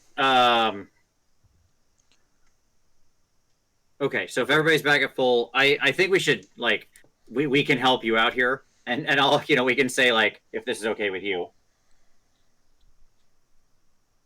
we can say like Fyrgrim, you need to go rally the rest of these particular defenders to help. You need to go warn people. We'll go deal directly with the gnolls. You go rally the guard and the Stormcast because there's going to be more than just we can handle. Right? We need to split the party here to get this all done fast enough because they need to know that there's what's happening because it'll just be chaos to their vision since they didn't see the gnolls pop open. Right. So then we can send Fyrgrim off to go do that if that's valuable to you. No, that's perfect. I like that. And it makes sense there. And then he can perfectly come back to the party when we need him, next week. Perfect. Yep. I'm going to go use the restroom. We can use this as a quick intermission because we're right at that sort of natural tension point, and then we'll switch on over to the sort of latter half of the adventure. Good. A note on your wounds, by the way. Yes. Chuck.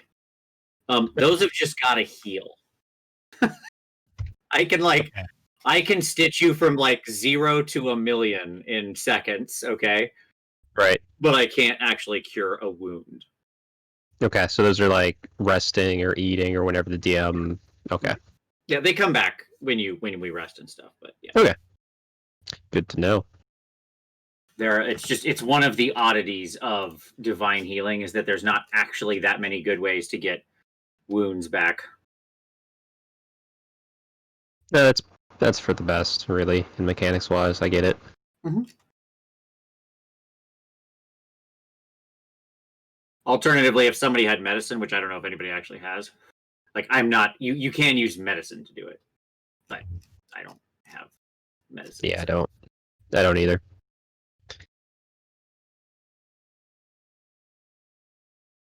do I have? I feel like I should get Guile. Oh no, I do have one in Guile. I'm good. Never mind. Solid. I can trick us through things. Mm-hmm. Yeah, surprisingly, Skig is empowered by Sigmar, but he never went to Skaven medical school. So He can supernova whenever he needs to great effect. That was beautiful. yeah, I've been sitting on that little thing for a little while, just waiting for the right situation to like go supernova there. From chat gang, you can't probably see it, but just in our little call Discord, I just put the Thanos snap as soon as he did that. Because that's what happened. You're just like, and dust everybody. Yep.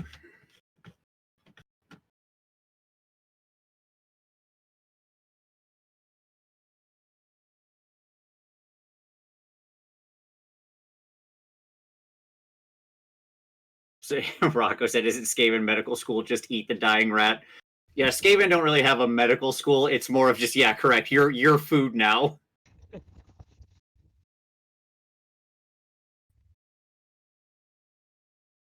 You are food.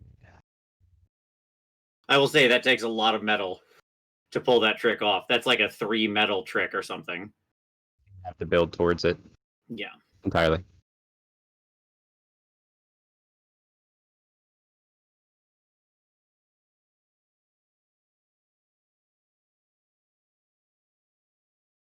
So hard to kill. I forgot about that. What does that do? Where did I put my rulebook? Oh, hard to kill? Yeah. I will tell you. I put my PDF somewhere. There it is. Put my PDF somewhere because we still don't have our hard copy. I don't want the hard copy. I like having the PDF. It's weird. Like, I don't know. I like it. I'm so stuck in the physical realm for books. I don't know if that will ever leave me. I get it. There's nothing wrong with that. Like, I enjoy. Don't get me wrong. I enjoy the physical book. I'll be happy to get it when it comes, but it's not killing me or anything. Like whatever. Yeah.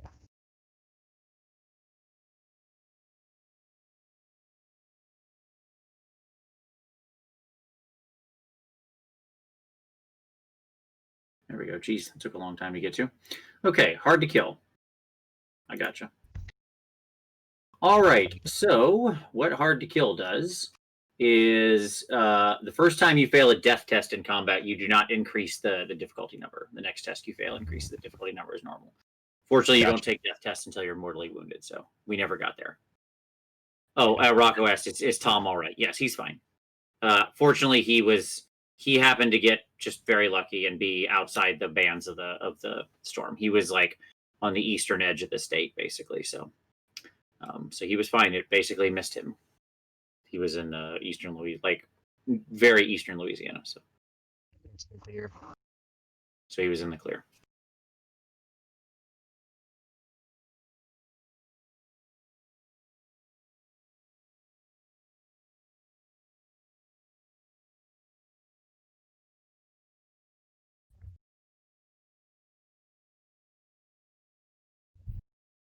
Yep, it did hit most of the state, but he dodged it.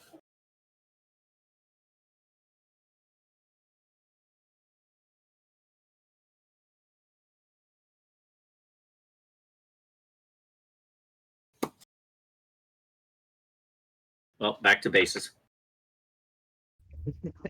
How far in are you? Well, I mean, it's all in stages, So like, I have all of the bases. I mean, they're all made and they're all done. I have 2 big TV trays next to me, and like, here's I'll bring this up because I have them all sitting on cutting mats.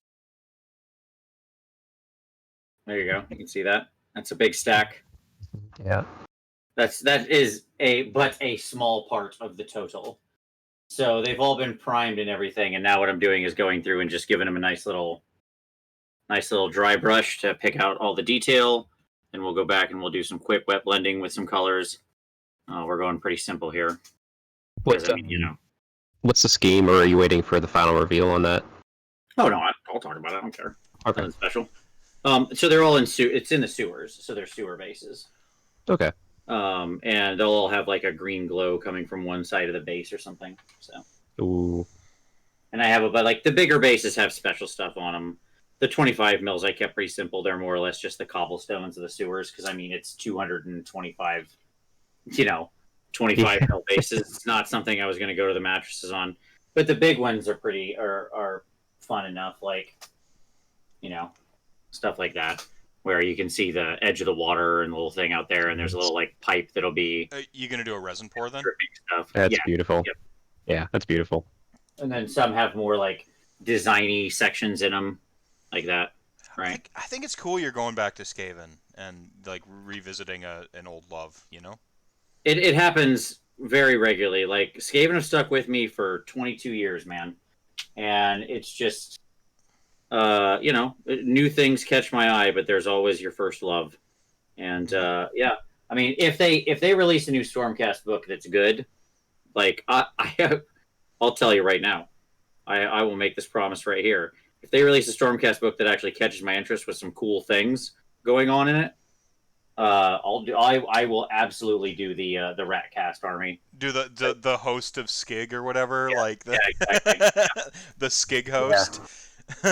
See, I want it to happen just for the fact then I can convert a Stormcast hero as like a follower of Skig or whatever you want to call it, and put it in my Daughters of Cain army. I hope that whenever I have Laanissa as like a random witch elf. I Sure. hope Skig becomes headcanon for like the whole Age of Sigmar community. Like I think that would be fantastic.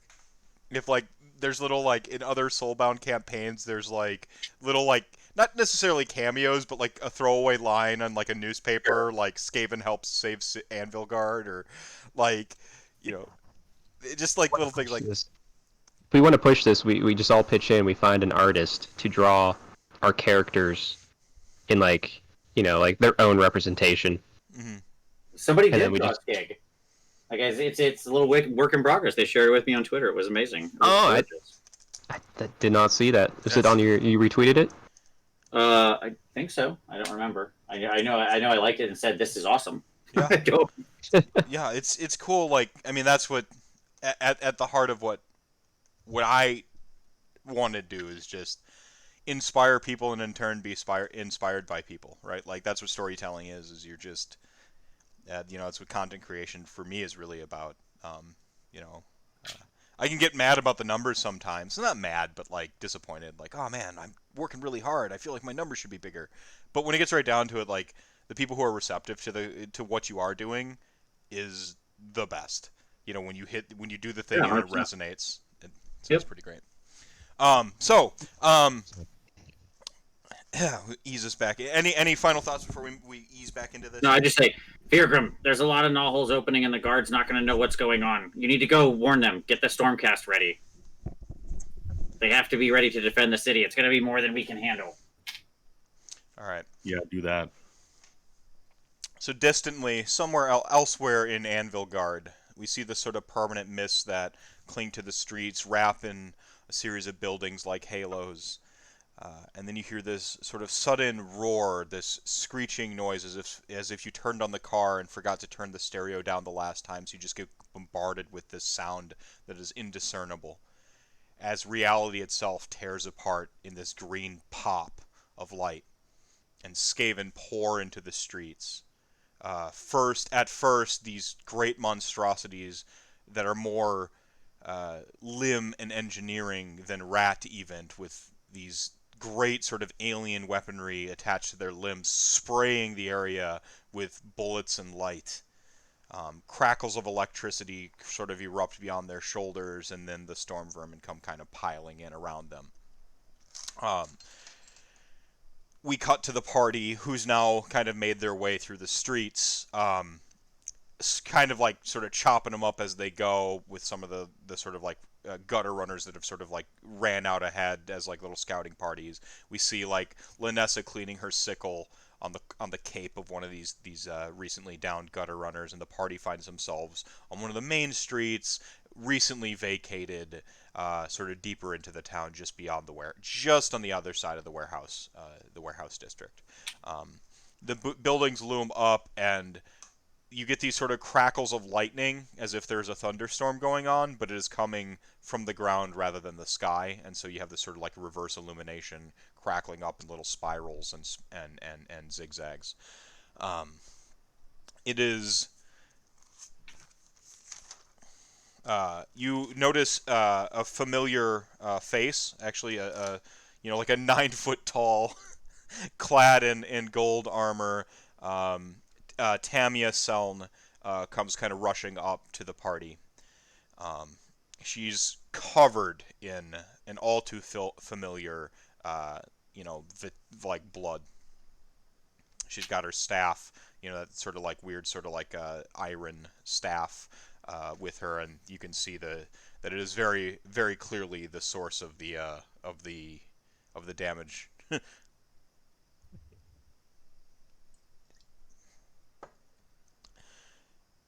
Skig, Bigwinter, Laanissa. She looks around real quick, ignores Myriad again, and looks around real quick for Fyrgrim.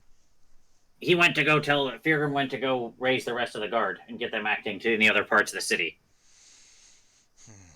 She's like, it's for the best. I was, much like you would understand, the contraption. I took some of, I took my time and did some more investigation. She says, it seems we stopped the main bulkhead of the force, but she seems perplexed that how did they get in anyway? Well, knowholes are very powerful. They can be opened anywhere. If you've got a good enough seer behind it, then they can rip a hole in reality anywhere they want. And my guess is they're using whatever power Nihilus has to supercharge their normal warpstone effects. Normally, it would take a lot of warpstone to do this much knowholing, but whatever Nihilus has, I think he's charged up their normal abilities. Which explains why the Skaven might be working with him. They're always after power. Oh, apologies. I don't mean to generalize. No, that's fine. No, I'm like in this case, it truly is like the 99.9s forever. Yeah. I'm not going to take offense, especially not from one such as yourself. I think the best thing we can do is try to help anywhere we can. I really couldn't tell how many there was, but there's got to be a centralized location. They've got to be powering all of this from somewhere to home it all in. At first, she kind of looks past you towards like where the dreadnought's firing. She's like, you don't think? Maybe. I guess it could be out on the boat. I don't know. They could be using that as just like an anchor, but I would think the dreadnought isn't long for this world. I'm not sure. Possible. We can cut to like a bunch of Dread Pirate Corsairs getting their fleet into motion and stuff. She's like, you mentioned a Grey Seer. There must be some sort of. Perhaps it's an individual. I suspect that's probably what it is. My old Claw Lord is working for Nihilus, but I mean, he was no caster. But that's not to say someone from the Master Clan wasn't helping him. I have an idea of where, if they are truly focusing on a centralized area. She says, I've been in more wars and more skirmishes than I can truly recall. She says, she's like, much of this seems like distraction to me, which is where, and she tips over a barrel, tips back up a barrel and unfurls like a city map. Mm-hmm. She's like, well, it would absolutely be within the character. None of these forces we've seen are organized enough nor large enough to actually threaten the city as a whole, so it has to be distraction. If the Clawlord was actually planning on an invasion, meaning to take down Anvilgard, he would have brought in the main force, supported by a large amount of clan rats first. He would have needed a bulkhead of bodies to gain a foothold. He didn't, which tells me that you're right. She nods. I think this is what they're going after, and she points on the map at the sort of like the heart of the billows that generate the mist that stops the jungle from taking back over. Sure, take that out and let the rest of Guyran do the work for them. She's like, obviously we've been sort of reacting. I suspect the information Fyrgrim will bring us will help us be more calculated in our efforts. I just happen to be in the area, not in the area. I happen to be trying to really put a bigger picture together because, well, I figured you would be able to do the most with this, she says. But I am... she hears, like, you see her cock her head to, like, just some distant screams, you know? And she's like, I have to save as many as I can. She looks at you with earnest and, like, furls the map up and pushes it to your chest. Please. We'll head to the billows and take care of anything that's there. If for some reason they're not there, then we'll make our way to the Dreadnought, because that's the only other place that makes sense. She nods. You see her fist crackle with electricity as she just like snipes from like beyond where you can see, like takes out a storm fiend and then just rushes over. Right on. At 4 inches at a time. Well, plus a d6. Plus a D. She's running. Plus a D6. So 5. Yeah. All right, we'll head to the billows. Meta humor. Yep. So you can see where the previous cliffhanger would have been from last week, by the way. So we're good. Like we just shift the beats lightly. That's how you plan out narratives. Yeah. You guys rush towards the billows, killing some like ancillary Skaven along the way as they just kind of they're just shock trooping and stuff. And I assume what we're seeing here are like lots of small operational packs. Mm-hmm. Like little groups of probably mobile things, like occasionally storm fiends, but probably more often like gutter runner pet packs supported by occasional small storm vermin detachments, things like that. Exactly. Like there's no like mass like siege weapons, like no big packs. There's the occasional ass storm fiend is like kind of an impressive sight if we switch absolutely the narrative. But the point is we don't round the corner into phalanxed ranks of clan rats backed by storm vermin, backed by 2 or 3 warp lightning cannons with an engineer and then a gray seer on top of a screaming bell as doom rings out through the city, right? Like that's how the Skaven invade in full force. No, you're not seeing that. Yet.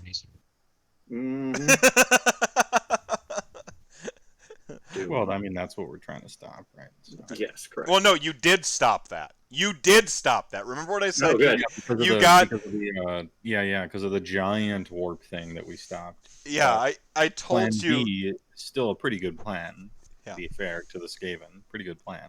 Yeah, that's where like when you're writing stories, like I wish I could tell you everything because what you did was so cool, and I just want you to know how cool it was that you did that. So. Well, good. I'm glad. Yeah. Cool. But Plan B is still operational, or, whatever. And you find yourself sort of before the sort of like essentially like the industry district where that housed the billows and the sort of inner workings and the pipings. You had a little bit of a run-in with it before when you were heading to the sewer area, but this is the sort of heart of it.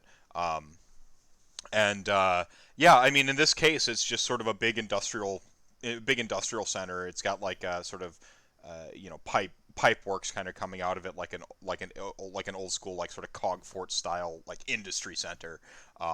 It's pretty metal. You see it before you. It's quiet, too quiet.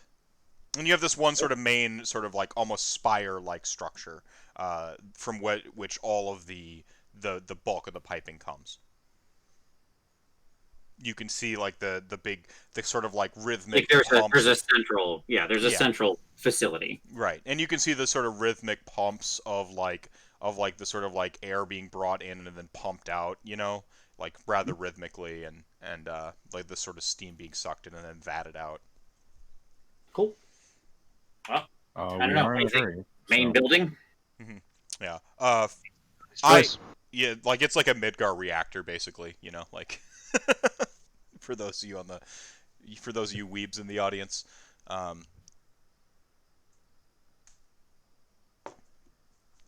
um, there's essentially a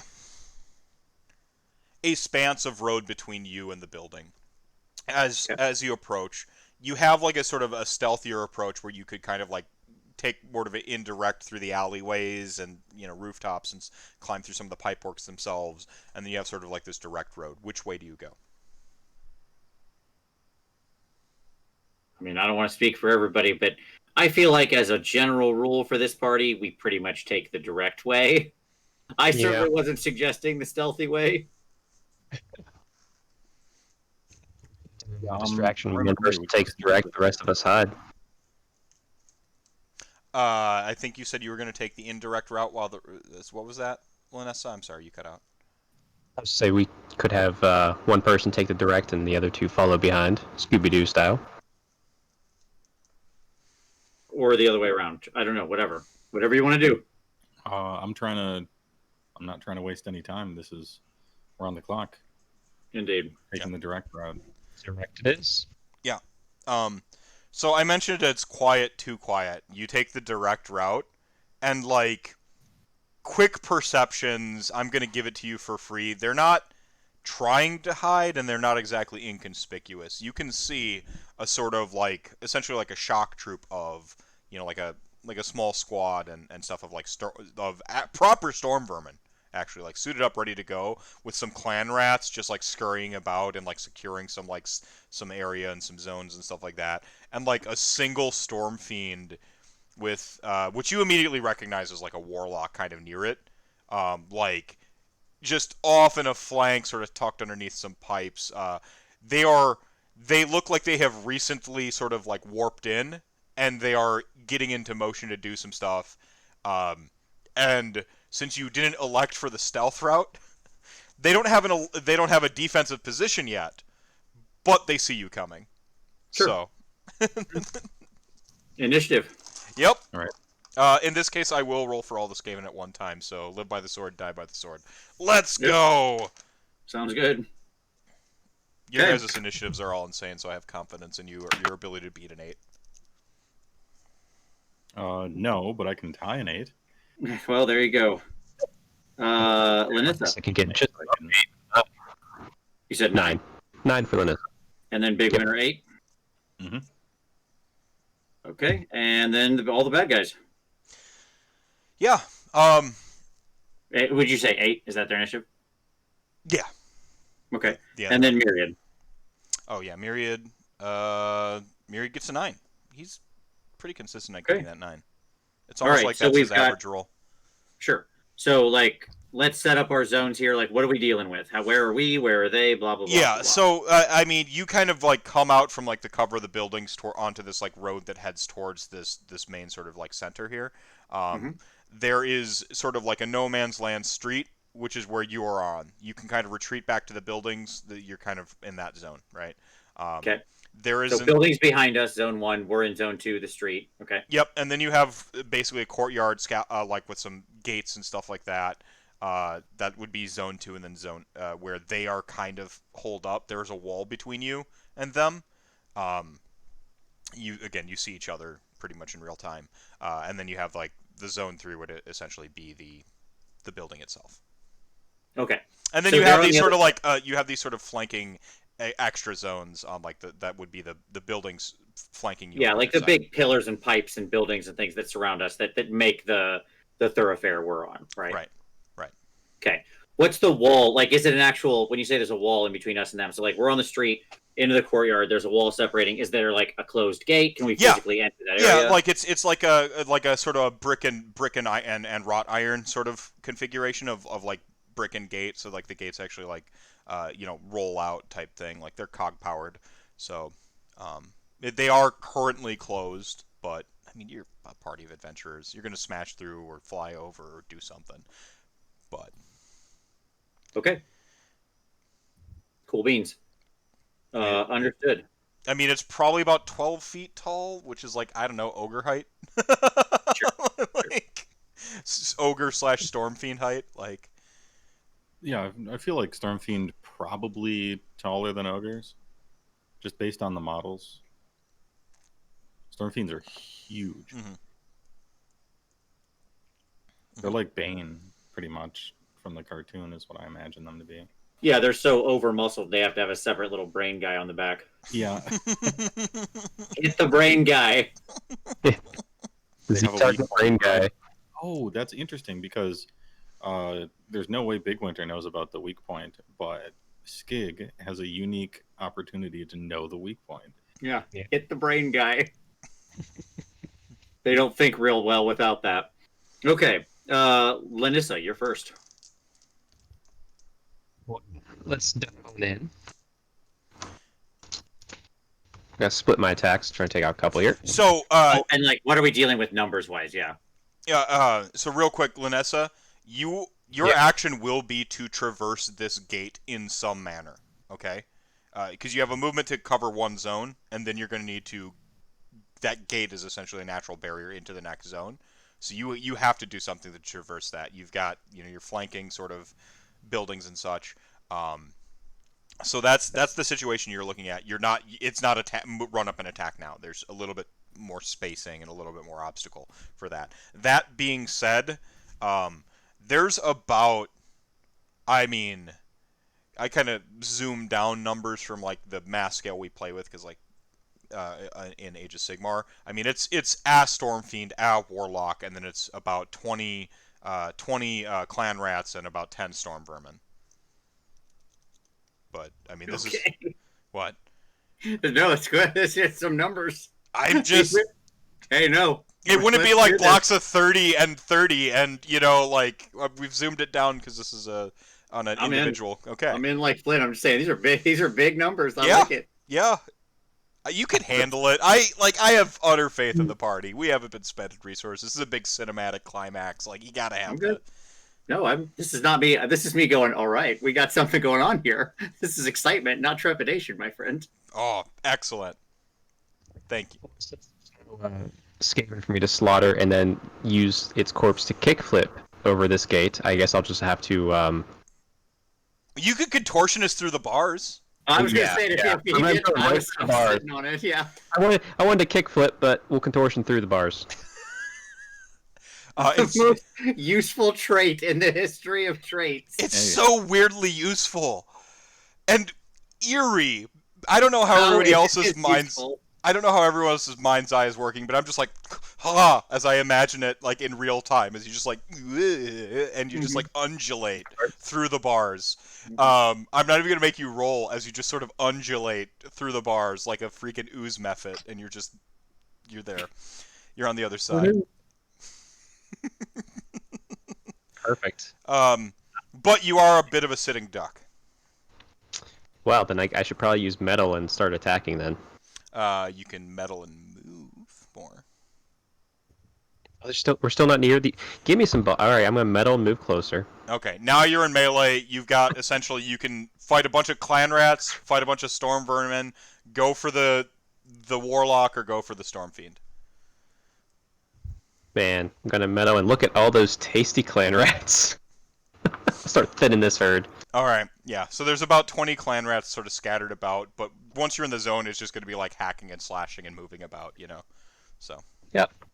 I just noticed, and I like how it would be the witch elf who's good against hordes, and the ogre who's bad against hordes, huh? How appropriate. Mm-hmm. I'm telling you, the design of Soulbound, I think, is more intelligent. I have to assume they tried to do some of these cool little, like, these things that sort of pared down really nicely onto an individual scale. All right. With your use of a metal, I'll let you attack but a single clan rat, because there's one, like, closer to the gates, and you are now, like, officially in the thick of it. Are they poor? For the clan rats? Hmm? Are they the poor as far as their defense goes? Yeah, clan rats are not very, very good at defense. Storm fiends, by the way, are, go on. Yeah, we'll find the storm vermin in a minute. Don't give it away. Six damage. I'd like to eviscerate and rip this clan rat in half, please. With 6 damage, you will do precisely that. Just like, boom, both daggers up under the chest. This is just the one kind of running panicked past you. You manage to get into its path and like skewer it.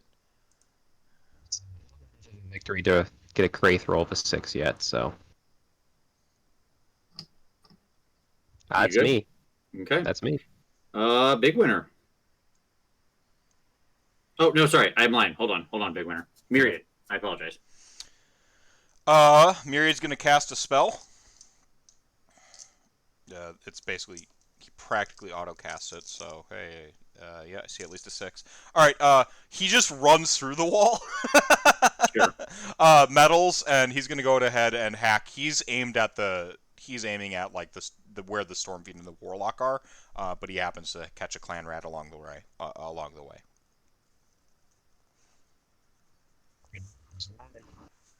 Oh, I have a question about this metal thing because I only recently got 2 metal. How long does it take to get your second metal back?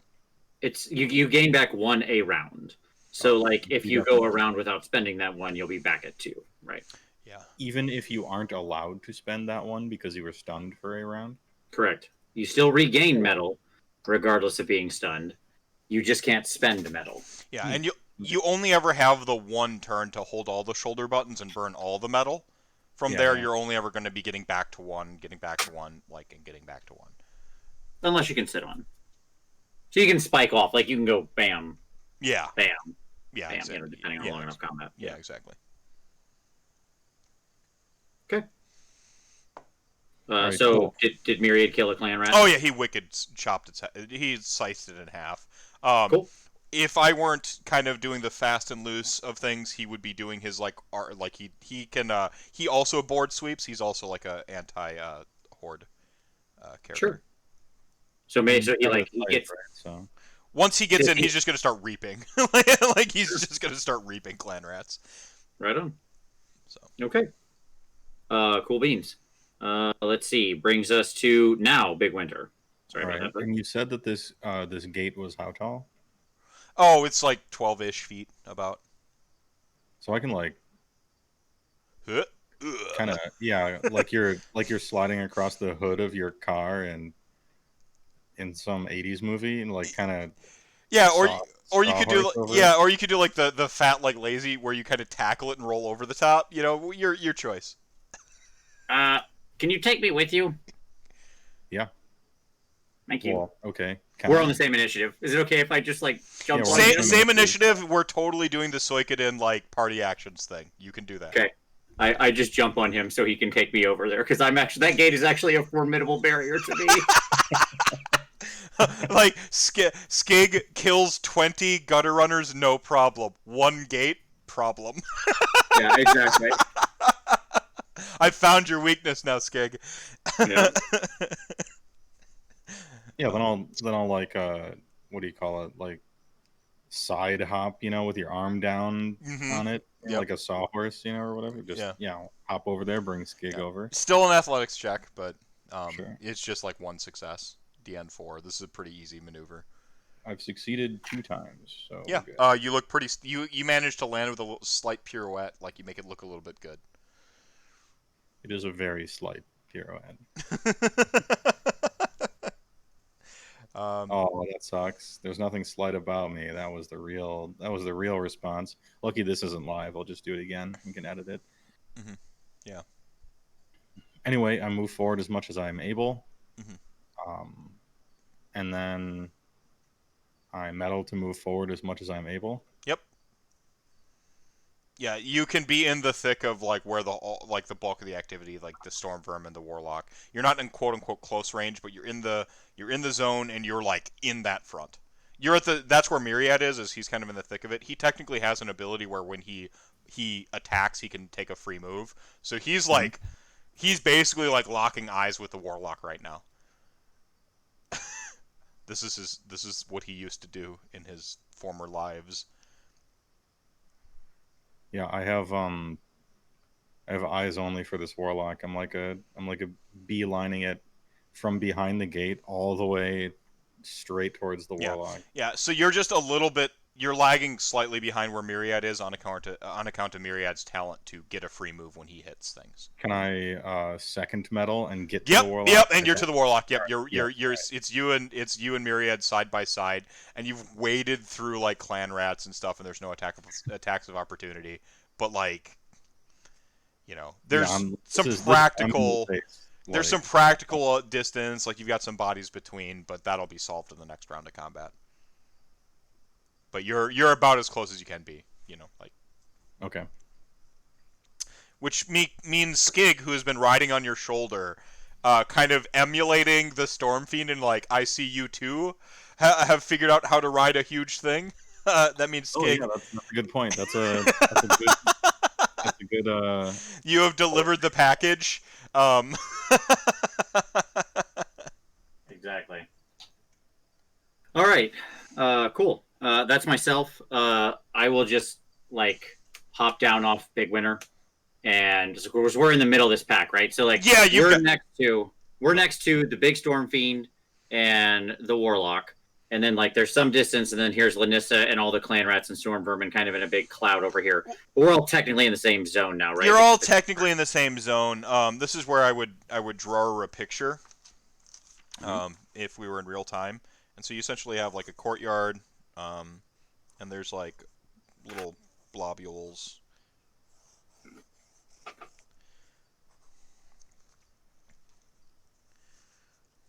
All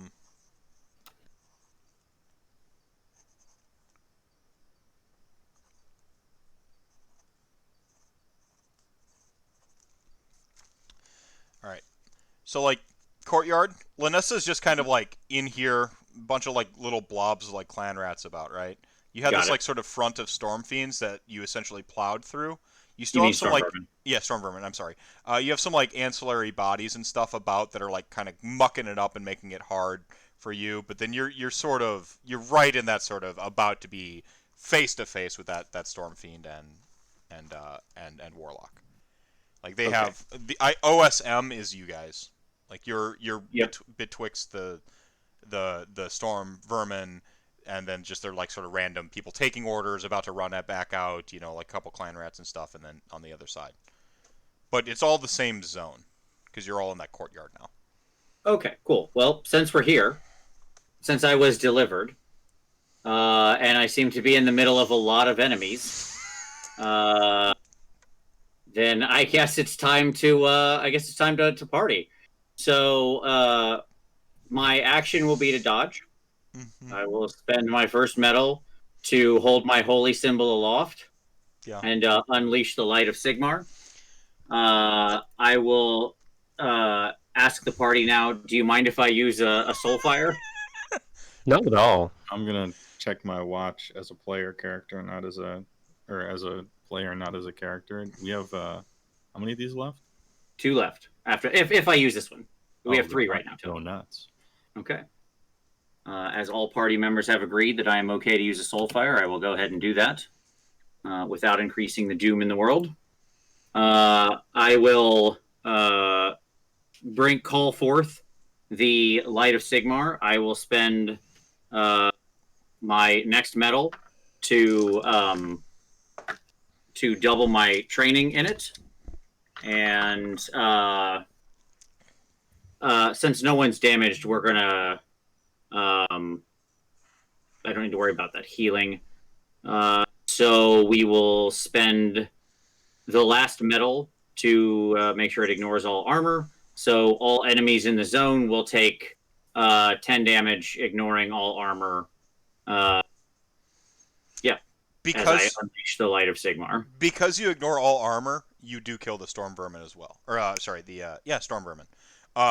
But the storm vermin would have been a problem. I want everyone to know that they're super tough. I know what my old crewmates are capable of.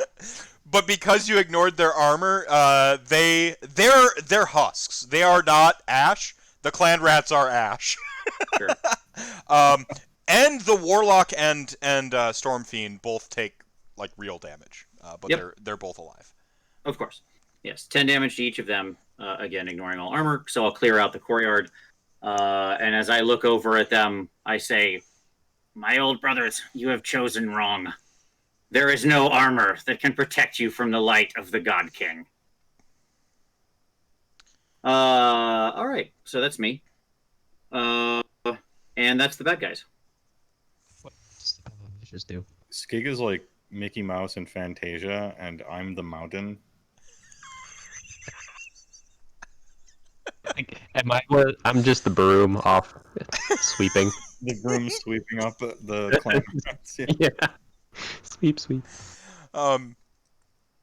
I mean, it cost resources. Yeah. So. Oh, it's an extremely intensive trick to do. Like, this is a crazy expensive trick. Triple action, soulfire. I mean, you're burning through it. Mm-hmm. But you pay your nickel. And you have that ability to select ally versus enemy, and like, yep, okay. Oh, the Light of Sigmar is not some indelicate spell, some arcanist's chicanery and trick. It is the holy fire and judgment, those whose souls are of the righteous, as those who stand with us find the light nothing more than a warm summer's day. But those who have heresy, those who have chaos, the taint of evil within them, they find only judgment.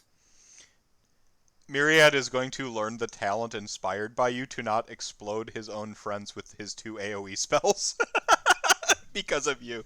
That's his Sure. like he and DMPCs get a reduced amount of leveling, but yeah. So he's that's what he's gonna. You've inspired him with your speech. Like he's like, we can hurt. We don't hurt friends. And so he's gonna like practice his spells to not hurt his friends now. I like it. Yeah, nothing teaches friendship like killing 30 living beings. Pretty much. in the world of Age of Sigmar, yeah, in the mortal realms, that is correct. Okay. Some souls come screaming into his scythe and vials, by the way, because he's just there. Yeah, it's the storm vermin and the warlock get to go. So the warlock is going to go to cast a spell. Do you have unbind? No, I can honor mine. Okay, so this is where the null myriad myriads. So he's going to use his unbind. He spends a metal. Mm-hmm. This is why he has 2 metal. He saves the one always to unbind.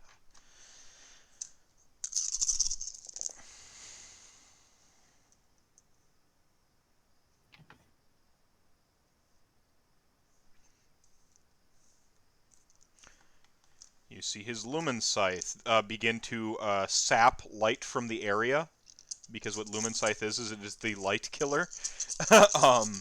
As it senses a spell going off.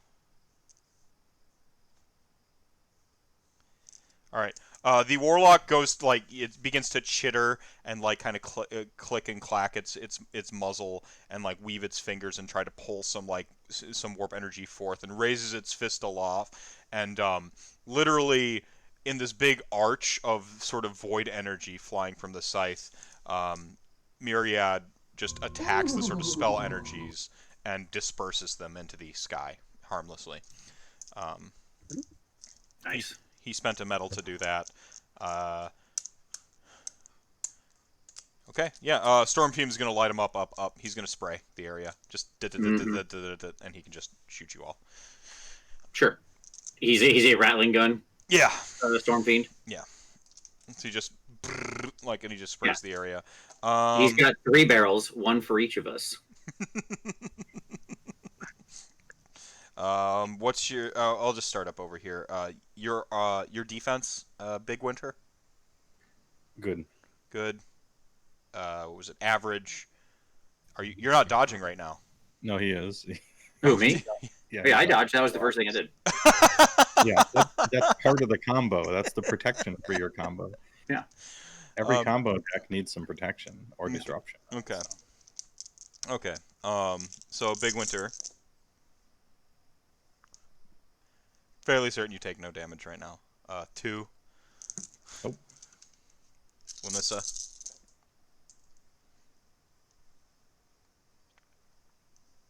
5. Myriad. Go inside. Tell him you've been shot. Myriad's going to take 2. His armor will take care of that. I need 6s to hit you. That's kind of the goal. All right. 2 6s. Cool. So I hold forth my shield and deflect the bullets. it's going to metal and spray back the other direction, starting with you. Sounds good. 2 again. Myriad. Ooh, Myriad gets lit up this time.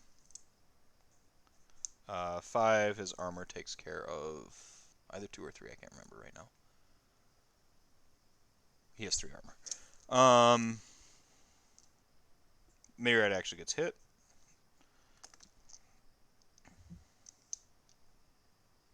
Laanissa.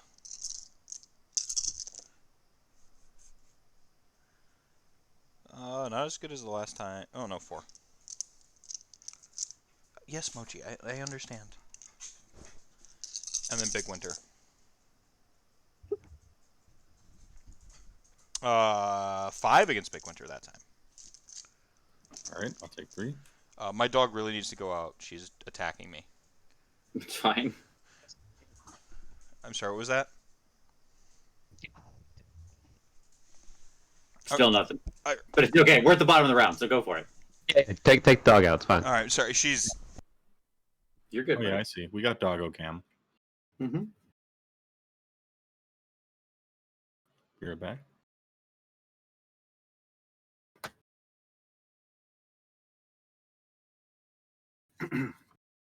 See, the trick is, Laanissa, now you got to go kill all the other stuff that's actually a real combatant in this fight. I just keep the little things off of you so you can kill the things that matter. Because now I have nothing left. I hope you have healing because it happened again. I've taken more than half my wounds. Yeah, Toughness. I understand. Like, the nightmare of having all those storm vermin attack you, like if 4 or 5 of those things get on you, or on any of us, like, that's not a great day. How many wounds are they? And like they deal.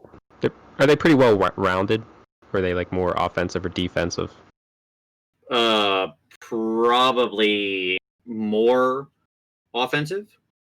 But I mean, they have enough defense. I mean, they've got heavy armor, so they would have that's the point of them soaking a lot of it, and they're probably they're probably up in the range of like 7 or 8 toughness. Okay. So I mean, they take a while to plow through. Yeah, 10 would have been a bit rough.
worry that he might keep throwing huge packs of stuff at us just to try and make us start using our Soulfire a lot more. Now Well, that you hey, have that we are. 2 in a night. Yeah, I mean it's significant. Like, I mean, that is to be very clear, that is a 4 metal plus a Soulfire trick if I want to actually still dodge. Right? I could do it without all that metal expenditure if I didn't dodge. But What's the point of living as a Skaven if you can't dodge? yeah, Skaven dodge you notice like that's always my actual action. Yeah. Because that is Skig's priority. A, B, D, always be dodging.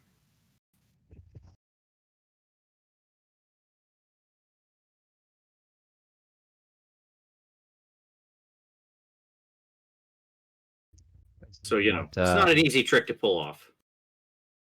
It's worth a while trick. It I'm trying to think ain't of bad. I'm trying to think of what I want to do, like, with the future XP. So, like, I'm definitely built to kill hordes, but if we keep getting hordes that are so big that we have to do the Soulfire, it's like, alright, I want to make sure I'm more useful on bosses, too. Sure.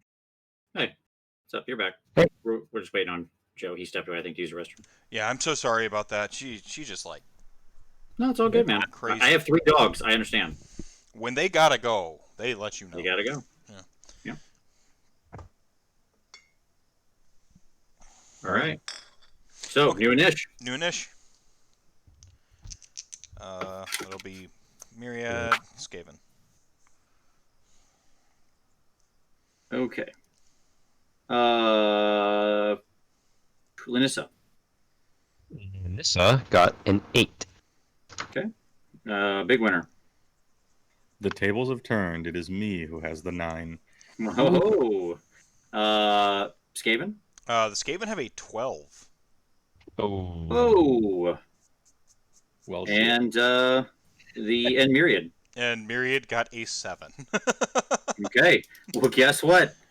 They're first. I love averaged out the hand, and I'm like, this one is them, and that one, and I'm just like, nah. All right. We got double turned.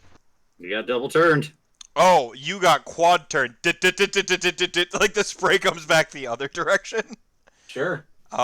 When does metal replenish? Out of curiosity, at the beginning of the turn or beginning of your turn? Okay. Your turn, yeah. So Myriad has As far 2 as metal. Myriad has actually. Myriad has 2 metal, so he can use his second metal for a unbind. So he's still good in that respect. I think that's right. Let me make absolutely sure of that.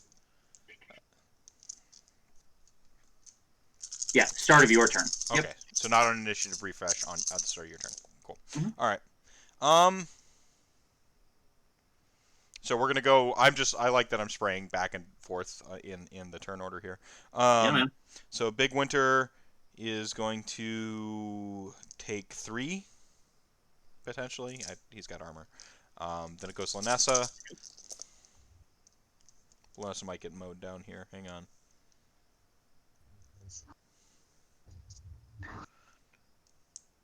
Four for Laanissa. Sorry, 5 for Laanissa. Just so you know, you do know that I spent like a weekend at the Hagnar Temple. So I should... Yeah, every time you take a damage on a 6-up, you can ignore 1. Once per combat.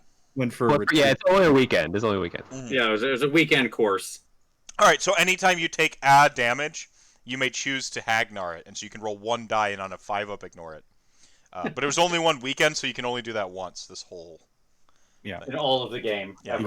If you take all the classes, and you get your degree, you can re-roll that. Yeah. Myriad. You still standing, Laanissa? You okay? After the armor took it off? Yep. Okay, good.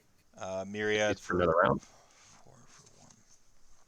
Oh, so Myriad's at 7 now. Alright, I need 6s against you! I get 1 6. Okay, whatever. Metal. This is coming back at Skig.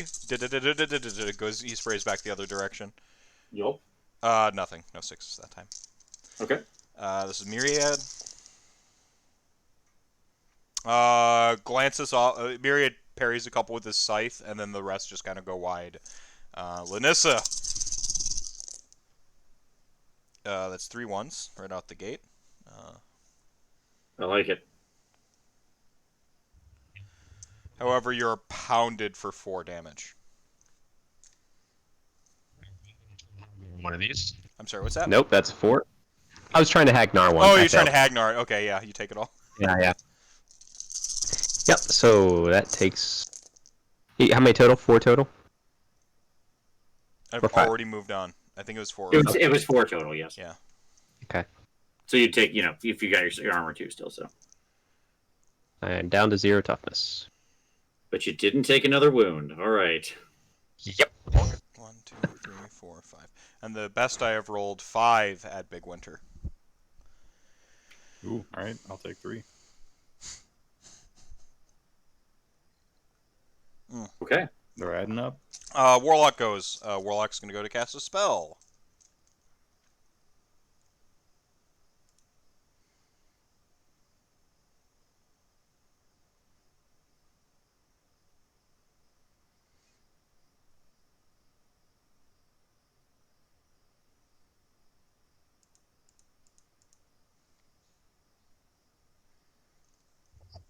Alright, he's going for his Warp Gale here again.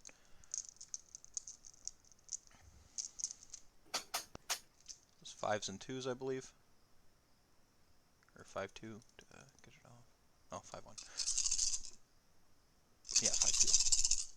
Alright.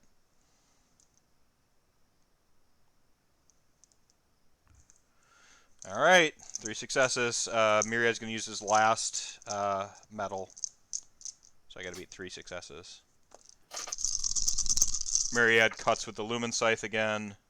He's looking for 4s. 1, 2, 3, 4. Spends a focus. Styles on you 5. Says, fuck that spell. He gets rid of that spell. Good. So I'm now noticing the threshold is I need 3 spellcasters. So Myriad to get 1 spell through. And Alright. Who goes next? Okay. That was still a brutal round. A lot of damage out there. Surprisingly, a guy laying into all of us at point blank range with 3 machine guns is effective.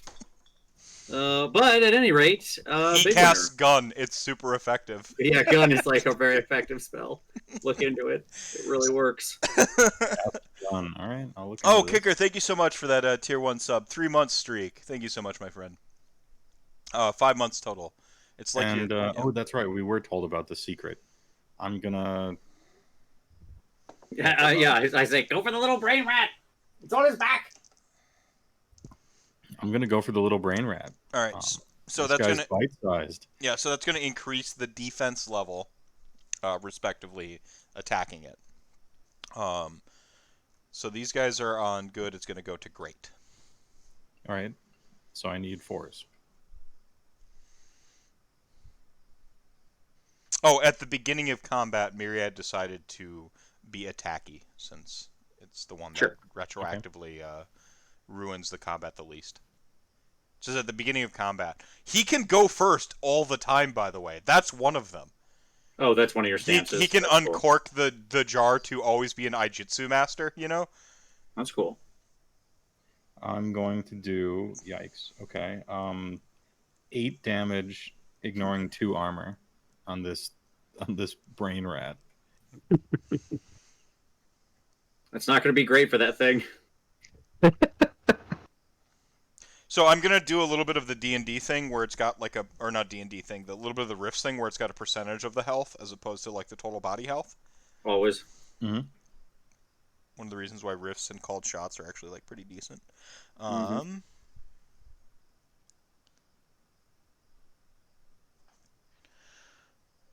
How much total? 8. 8 ignoring 2 armor. You basically like catch it like sort of mortally up through the chest and like back out the back of the shoulder, but you miss its brain and like kind of its heart. But it's like it's barely hanging on. Just like And we will do it again. Yeah, it's probably dead. I'm just not even gonna make you roll. You just like cinematically just eat it. you metal and you just like you just pull it and bite it. Yeah. Go ahead and you can do your own flavor text because it lived by 1. What? You can do your own flavor text. It lived by 1 off the previous skewer. So Oh, I'm not gonna get into any details of gore and hysterics here, but I definitely eat the thing. Okay, yeah, just gone. Brain rat's dead. Like I let go of the pike, and now it's finger food. That's just so it knows. Like I got a was nice hoping you texture would to chew it like bubblegum. I was Yeah, hoping it's you'd chew it like bubblegum and blow So a bubble. Has a very umami texture. Sorry, go ahead. I won't No, go into like the flavor. yeah, with brain rats, it's more about the texture than it is the flavor. Absolutely. Yeah, it's an Big experience. Winter will tell you all about it later. Like the finer points of uncooked food, sashimi, some sashimi rat. Yeah, so that's a goner. Who's Cool. Who's next? So myself, on my turn, I will heal everyone. Okay.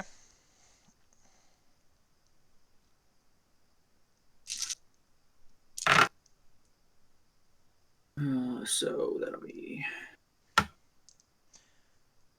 Let's see. What is everybody at? How much are you down, Big Winner? Down 7. And then Laanissa down 9, and Myriad's down some number 2. Yeah, he's down 3-ish. I'll spend the metal, and I will heal everyone for 8. Okay. I do not dodge this round. Brave. Ooh. Yeah. The who's up next? Next up is Laanissa. Okay, so the warlock drops its staff and begins to cower away. Like just kind of like backs up.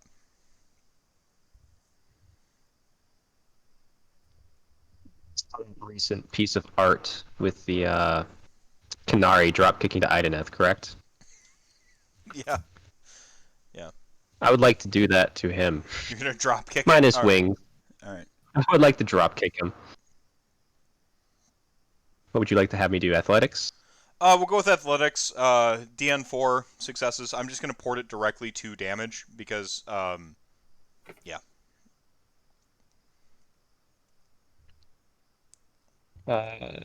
Only 2. One's a 6. It's on 1 and it falls to the ground because it's a drop kick, and that's what drop kicks do, is they put you on the ground. So it's prone. Yeah. Well, metal. What else is alive right now? That with Oh, one just him? with 1 toughness. I'll say it would be good if he's alive. We need to ask them about their plan.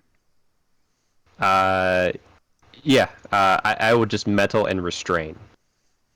You style, you flourish, right? Like you. This is and the by rock no restrain- hand kip up, right? Like just because you did a drop kick. By restrain, I mean take both of my scythes and just loop it around, or sickles, and loop it around its head, so it can't move unless once its head's gone. Oh yeah, the old classic like cross wrist. So like it's a perfect scissors of sickles around its throat, and it's on the ground, kind of crawling backwards, and you just shink. Yep. It just kind of like hisses. Sure. The traitor coward. It's looking directly at Skig. Sure. Mhm. As there are no more combatants, I will. Combat is effectively dropped, and Myriad is like flips the scythe and puts it, and the scythe folds Sure. down. And he puts it on his back and just Is stands in like to your flank like a personal 7-foot murder robot bodyguard. I have a question from the chat. Is the so the Storm Fiend, when his brain was devoured, he's pretty much out of it. He's the Sure. body proper like slunk down So and it's just like an automaton almost. just like where- I mean I'm gonna read it like an automaton where it's like it's there but it's not. It can't motor and just kind of like drooling a little bit like. like the Stormfiend's actual brain can only deal with the muscles and can't handle like the higher thought. in other Actual, words. yeah. I mean, if you read the description of them, they built them so big and so muscled. That's why they had to add the brain rat, because otherwise they would just stand there and drool on themselves. Like they're like barely functional things. The rat brain just handles like making their organs run. You know what I Yeah. mean? Like the unconscious stuff. They went too far into the muscle direction. They had So to like awesome. put in a second brain. So awesome. Wrong. Yeah, so it's just like Not slunk too down. It's kind of like far, they went drooling just on far enough. itself. It's got that like 1,000-yard stare and like wishes to raise its gun and shoot you, but it's like it's like in a box in its mind through a pinhole, looking out at the world. You know, like it's just. Okay. Was it traitor coward? Yep. I will. He Go seems ahead. to like you. He seems to like you. Indeed.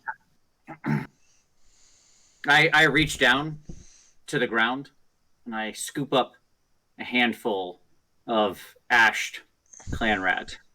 Okay? And I take it forward. I walk over to the warlock and I say, and I kind of let the sand fall through my clawed fingers, like, you know, down onto him, not like directly on his face. I'm not trying to be mean. I'm just sort of for effect, right? And I say, Warlock, you have followed this false path, and look at where it has gotten you. All of these rats, Ash, your toy destroyed, and your life forfeit. This is the end of the road for those who follow the false god that is the horned rat, and all of chaos. You are right that I am a traitor. I am a traitor to a weak god, and hopefully to the weakness of my race. You have one chance here to redeem yourself. Speak truth of where and what you intend here. What is the Claw Lord's plan? Ezage brings message for the man rat thing. That was me literally not understanding you for a second. Just Oh. time out. Yeah, He's supposed to bring a message? Yeah. Okay, that's what I thought. Okay, I'm in. Yep. Sorry, I don't know if my microphone's picking it up No, properly. no, you were good. It sparks so hard. It's good. I love the voice. You got a great Skaven voice. Okay. Ezage bring missive for the traitor coward. And that message is? Never safe, no haven. All you love perish, die. I will lean in real close, and I will say, that wasn't what I was looking for. No And- grand. He cuts you off. No Sure. grand scheme plan. You punish you. Then the Claw Lord is both a fool and a coward. I didn't intend to ever be safe. That is not why I walk this path. The righteous are never safe, for the foolish, the evil, and the tainted of chaos are always out there. Safety is not what we seek, but vengeance, righteousness, and victory. That is the will of Sigmar. Then we play the same game. You, us, vengeance, and there's more of us. I look around at the ash. Perhaps, but we play it better. And then I look over at Laanissa. I'm like, Go ahead. Snip. I'm like laughing and patting Skig on the back. Food says it comes to us. Yes, exactly. We will have barrels and barrels of food. This will not be a problem. We'll never go hungry again. Speaking of which, it's really a shame that we had to respond so quickly. We need to remember to go back to the dock and carve up that maw crusher when we get done. That is a lot of meat we don't want to let go to Like, waste. you look at the barrel that's on his back, and it's already got like a maw crusher paw coming out of it. Yeah, sure. Yeah, That's right. he like hides it. Like, yeah.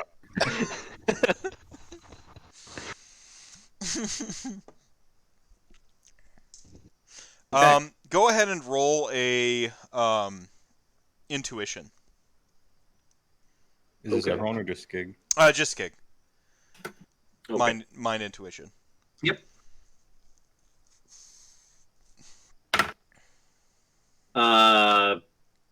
One success.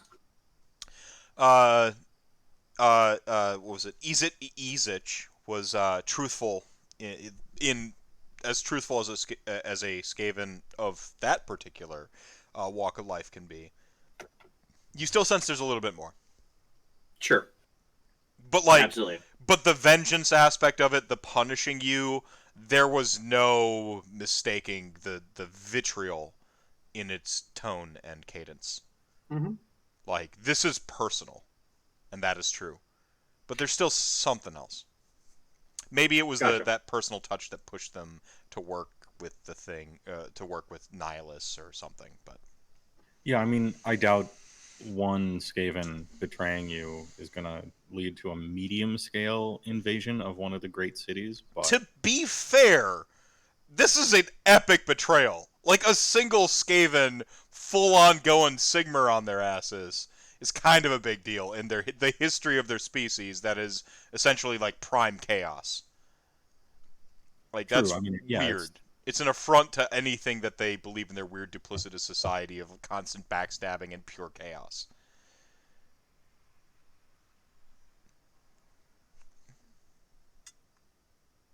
It only takes one crack in a dam to bring the whole thing down. That's how Skig sees himself. He's a little crack. He might be just a tiny little fracture right now, Right. but eventually. Well, we should check the rest of this place over, see if there's anything else here. How's the party doing? You got another hour in you? Good. I do not. Sorry. Yeah. You do not. Okay. No problem. That's fine. This has been a very eventful night. Yeah, and we got to get Tom back in it. Sure. So next week we will be missing, but hopefully the following week we get Tom and the whole crew. So I'm going to optimistically say this is the point where like Fyrgrim comes running back to the party. You know? Yeah. Other than next week, I'm good for the entire month of September as far as All I right, know. cool. So. Yeah. So I'm gonna optimistically say Fyrgrim comes rushing to the party, and you see cracks of pure white blue light, streak the sky as reinforcements arrive. Yeah, Essentially. Sure. And like they sort of like strike. You see Skig's eyes go like real wide, and his jaw goes slack at the incredible lightning of the Stormcast. He clutches his holy symbol. Yeah. So like war were declared, and like the Stormcasts begin to strike down across the city to reinforce it. And Fyrgrim, like, and now you're looking up, and you have this moment of looking up at this like kind of weird, like spire cog fort type thing, and that pilot that manages the billows that keep the gas going to keep the whole Akshi from taking over the city. Yeah. And I guess we'll call it there since Yeah, it's fine. Good place to call it. Yep. Yeah. Rock and roll. All right. Sweet. Good night. Good game. A little punchy, but a little bit of RP, a little touch. No, it's fine. I mean, we had a very RP session last time, so it's just, these things we had come. a ton of RP last time. As long as we get some snappy one-liners in there, in between the combat, everything's good. Right. Yeah. Right. So a little combat heavy, but I hope you all enjoyed it. You can sense the I think you can sense it in the air. This like ripple of light, green lightning versus heaven lightning back and forth, and so some war were declared. Some big stuff's going to happen, and hopefully we get the ultimate reveal at the end of this next session here. So Tom's Gandalf from Two Towers, LOL. Yep. Yeah, I guess in this situation. And chat really wants to know can Skig pilot the Storm Fiend? Like, Oh, can I jump in the back? Like- This is a great question. like Great. Magitech armor, from Final Yeah. Fantasy VI. It's just like,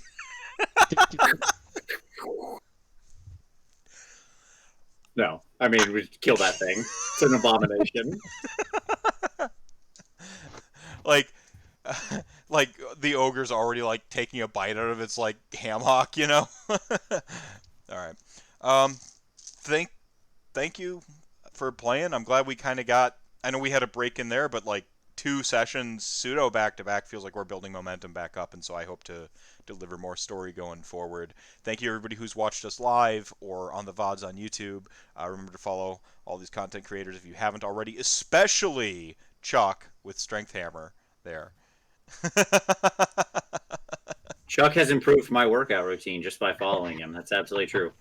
He's Announcing my my title of content creator. I'm just gonna go full influencer because there's like no obligation, and I just post stuff on social media, which is what I'm doing. I like that. Yeah. So he is like you've seen you've stepped back and you went 4D chess on it. You're just like, oh no, like you're going straight to influencer.